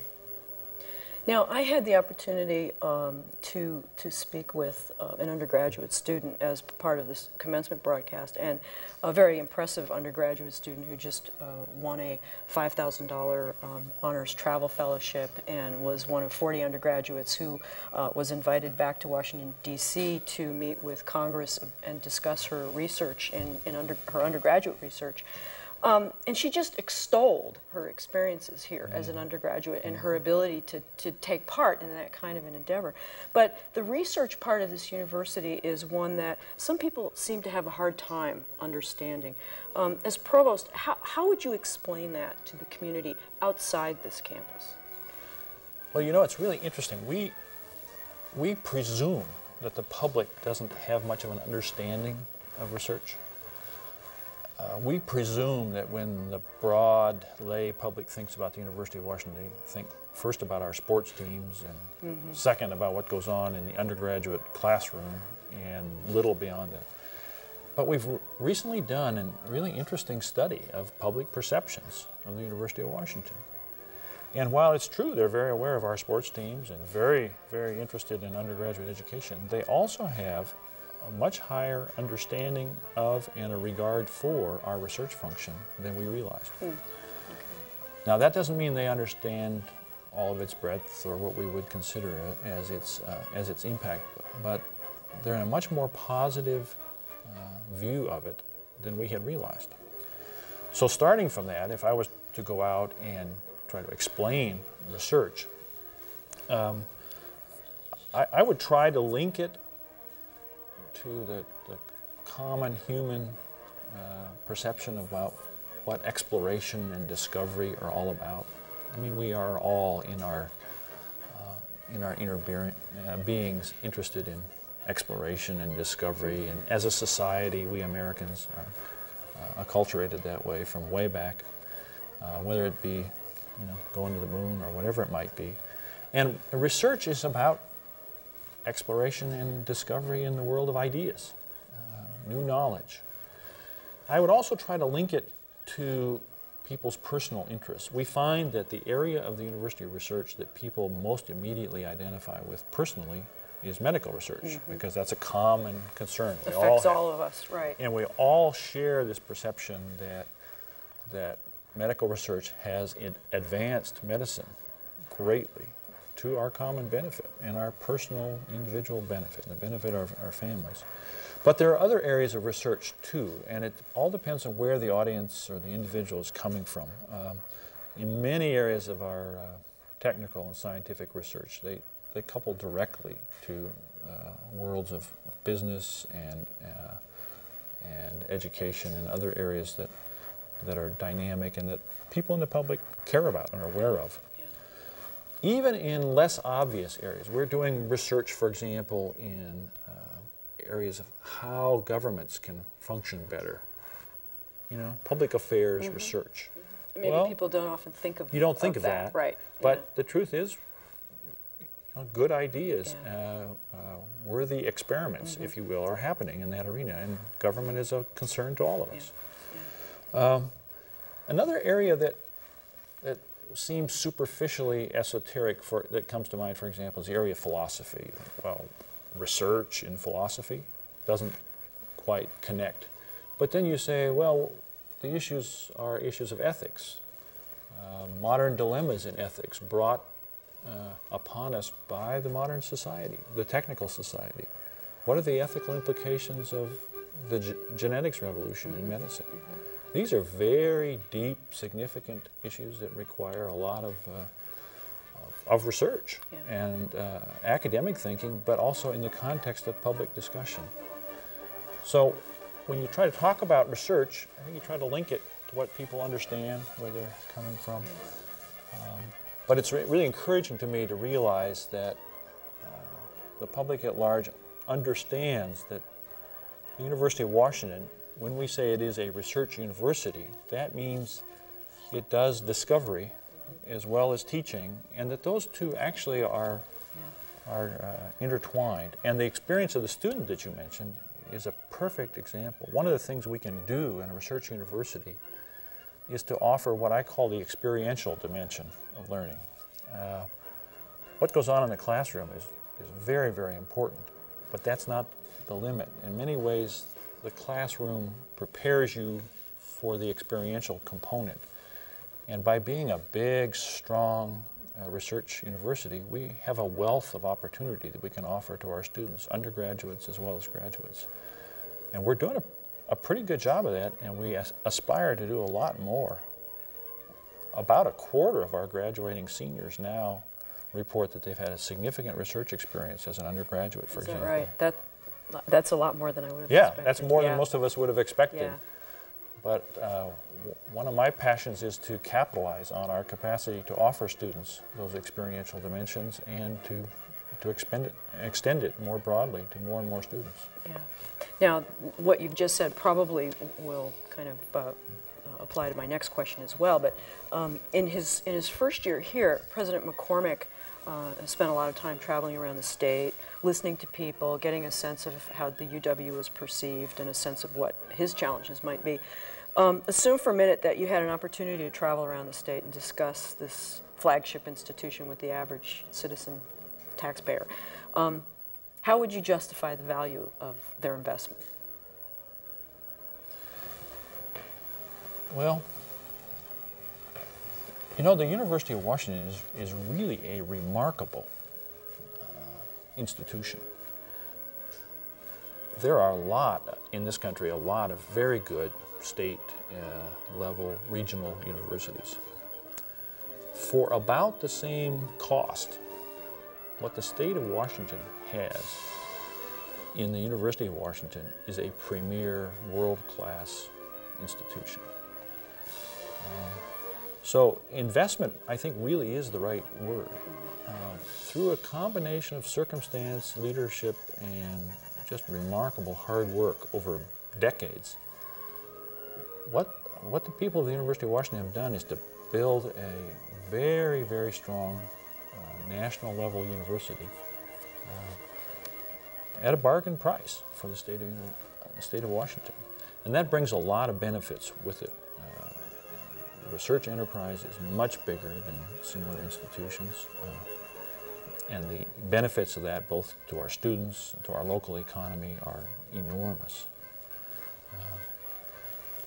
You know, we thought a bit in anticipation of the legislative session this year. How do we describe the state's investment in the University of Washington? How do we make a case? And we asked the simple question of, if you have a state university, what might you like it to be really good at? And so you come up with the obvious things. We'd like to have it be good at undergraduate education. We'd like to have it be good at graduate education. While we're at it, we'd like to have it be really good at getting those federal grant dollars that bring so much strength into the institution and into the region. We'd like to have it be very constructively involved with industry and have industry support for for research and education. We'd like to have it be good at transferring technology out into the economy. We'd like to have it be good at private fundraising, philanthropy. So we came up with those 6 things. And we simply made a list, a national list of the public universities and how they rank in each of those 6 categories. The only university that's in the top 10 in all 6 categories is the University of Washington. Wow. Now, that's one way that Yeah. I would portray to the citizens of the state the return on their investment in this institution. Do you think we need to do a better job of getting that word out? Yeah, we do. And we are doing some things. We've gotten better over recent years. But we can't do it just on an episodic kind of basis. Right. We have to have an ongoing effort. Yeah. So that's probably one of the key challenges that you see on the horizon. Are there others? Or what are the challenges that you would identify looming ahead? We're currently engaged in what we call a strategic thinking process with our regents and our campus leaders. And this is an ongoing process. And we characterize ourselves as being confronted by an array or a matrix of forces. And a matrix of forces which is, we think, more dramatic and more extensive than has historically been the case. As I said earlier on, the University of Washington is an organic institution. It has actually changed remarkably over the past decades, and often in response to forces of change, forces of opportunity. But we perceive ourselves today to be subjected to a wider array of really powerful forces, not all pushing us in the same direction. One of the really big ones is the demographic changes coming upon our society and our state. Not only a rapid escalation of the traditional college-age students, but also a pretty dramatic increase in interest in education later in life by adults. Continuous And learning. embedded in the demographic change is a change in the ethnic mix of our society. There's a big diversity shift coming at us. Another big force has to do with simply the public expectations of the University of Washington. When you ask people what do they think about higher education, they value it a lot, and they fully expect that it will be there for them and for their children and for their grandchildren. In the face of demographic pressures, we also have these pressures of expectations that we have to respond to. We see information technology as a dramatic force, changing not only how we operate today, but how we're likely to operate in the years ahead. In how we teach on campus, how we teach at distance, how we best use faculty to aid student learning. There are many, many implications. And those are just 3 of a whole matrix of forces that add up to a series of challenges for the institution. We are being asked simultaneously to do more, to accommodate more students, to reach out, to place-bound students, to partner with community colleges, to do a variety of what I call the more kind of challenges. At the same time, we have to be conscious of how to do better, how to better prepare our students for this dynamic 21st century, for the changing job requirements, all those expectations. We have to figure out how to continue to position the University of Washington in this really very competitive marketplace. What people don't realize is that higher education and research are competitive marketplaces. We compete nationally for the very best faculty, and we compete for research grants. It's a very rigorous kind of existence, and we have to keep the institution agile, adaptable, and ready for that sort of future. No small tasks here. No small tasks. No small tasks. Well, one final question. It's obviously, or probably, too soon to be talking about your legacy here, but if you were to say right now, what are the kinds of things that you might want to help change about the university for its future? I'd like to be part of the effort that helps the University of Washington become even more effective, helps it become agile and adaptive in this uncertain future.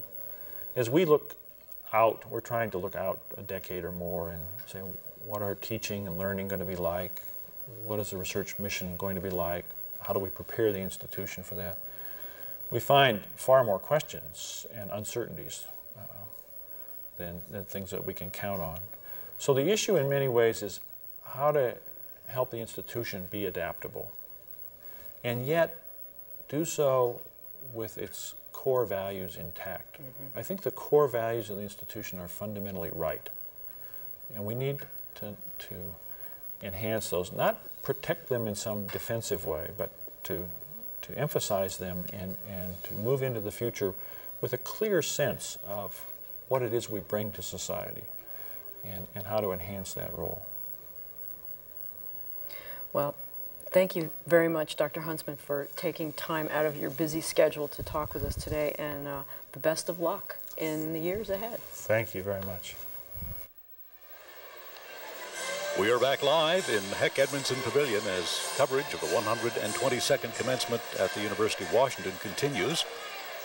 Can't help but be excited and watch with a great deal of interest the course this new provost steers.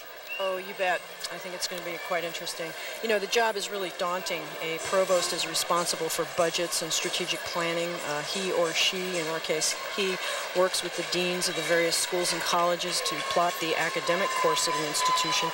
In recent years, almost 3 of them, we've had kind of a provost drought.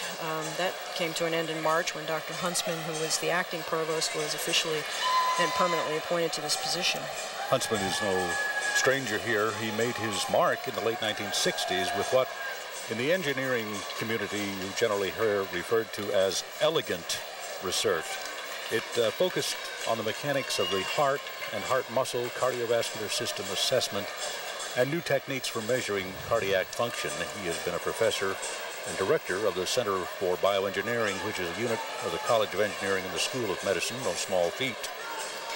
Well, we're watching as the conferral of the bachelor's degree candidate part of this ceremony winds down, and now these students must go from scholarly pursuits to the more mundane stuff, I guess you could call it, with any kind of luck, the real workaday world, huh?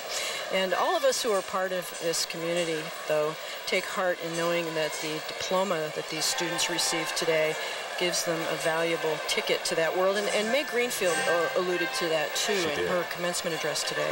There are some recent figures from the graduating class of 1995 that may be of some interest on this score. 1 year after graduation, 95% of those bachelor degree recipients were either working or back in school, most doing graduate work. And of those employed, interestingly enough, 85% held jobs in the state of Washington. And it's really encouraging to know that many businesses in this state are increasingly recruiting UW students. The number of employers interviewing on campus, in fact, went up this year by about 11%. That's a significant jump.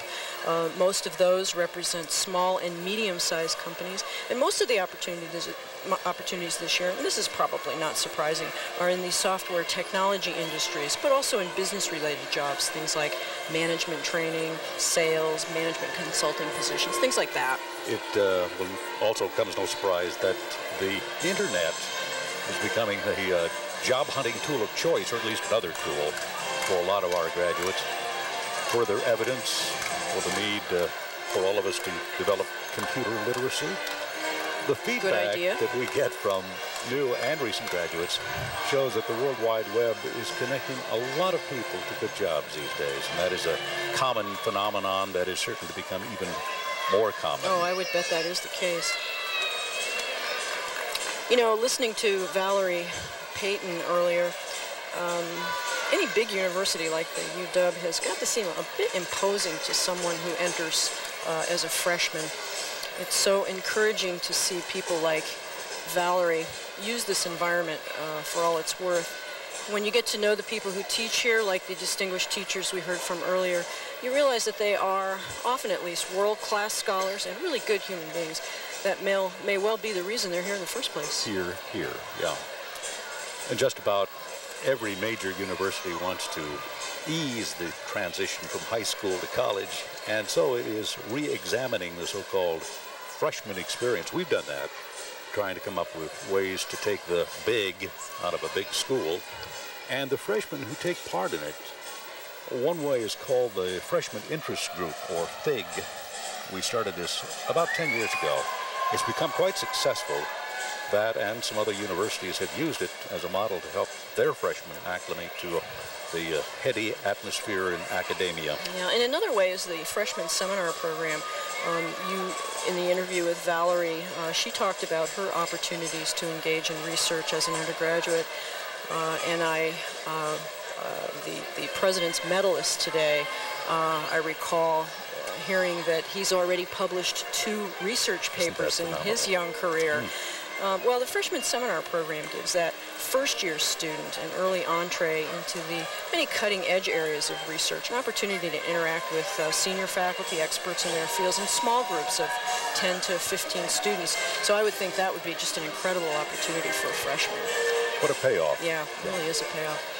So I think we're going to just sit back here for the rest of the bachelor's degree part of this ceremony. Let it unfold for you, or unwind, I guess, at this point. We're just about at the end.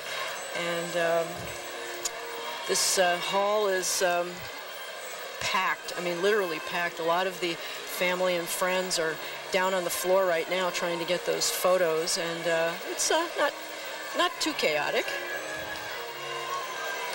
The friendships which students make during their early years at the university certainly stay with you over the course of time. I trust that that occurs with these students.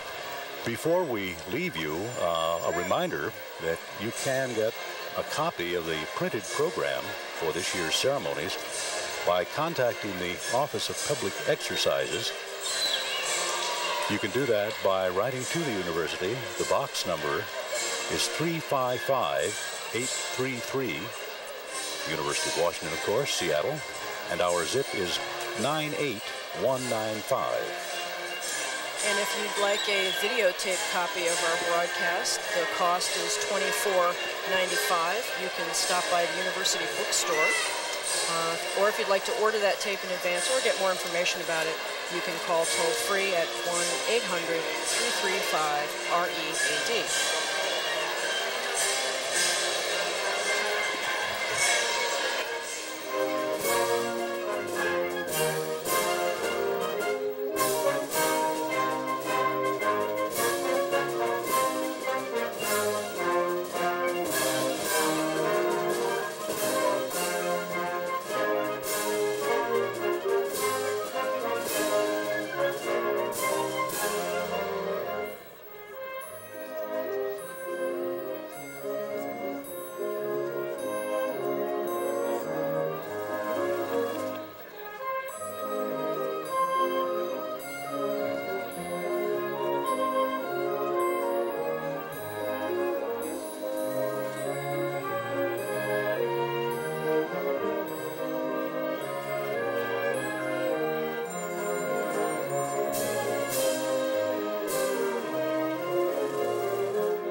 This afternoon's ceremony will begin at 2:30 p.m.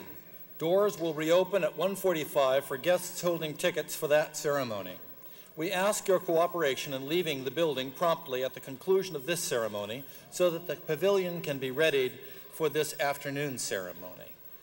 After the singing of the alma mater, the audience and members of the graduating class are requested to remain standing in their places until the recessional of the faculty is concluded. The graduating class and guests will then resume their seats under the direction of the commencement marshals. The graduates will march outside to meet their parents and friends. We urge that the order of the recessional be maintained until you leave the pavilion. The audience will please now rise for the singing of the alma mater. The words are printed on the inside of the back cover of the commencement program. The words such as they are. It's terrible.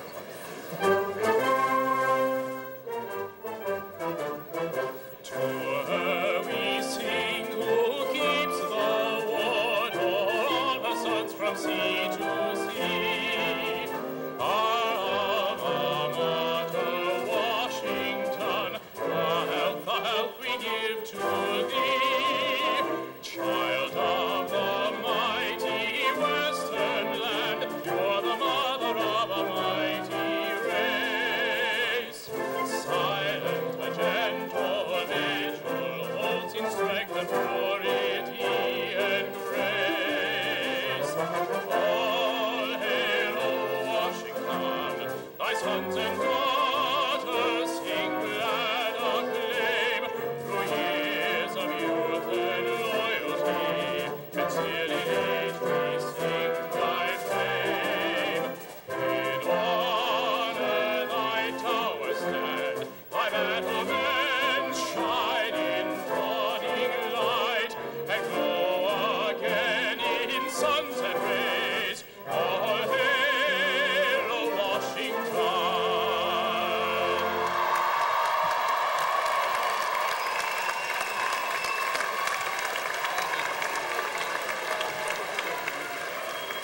The College of Arts and Sciences ceremony of the 122nd Commencement exercises of the University of Washington is now closed.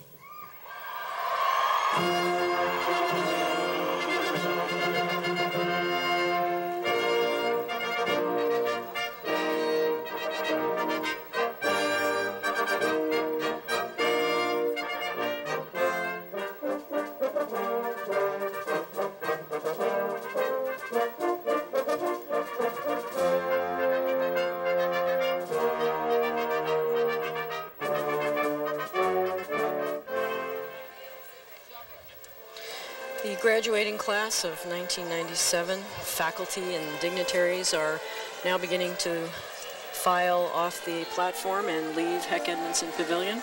And we are about to join them as we conclude this year's broadcast coverage of Commencement 97. I'm Pam Stewart. And I'm Jim Stutzman. Final congratulations to these latest UW graduates, and a thank you to you, the viewers of this telecast, for joining us here today.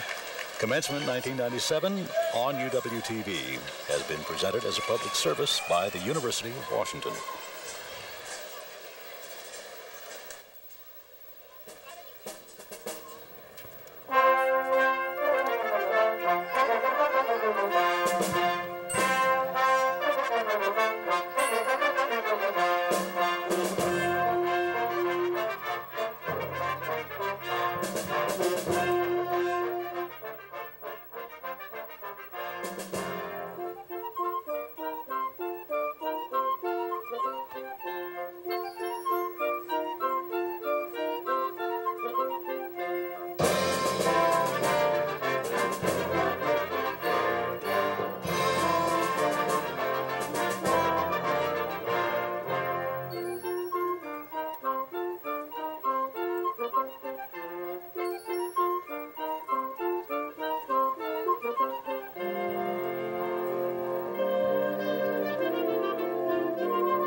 Graduates and guests, please be seated and await your turn to exit. Thank you.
Okay. I think it's...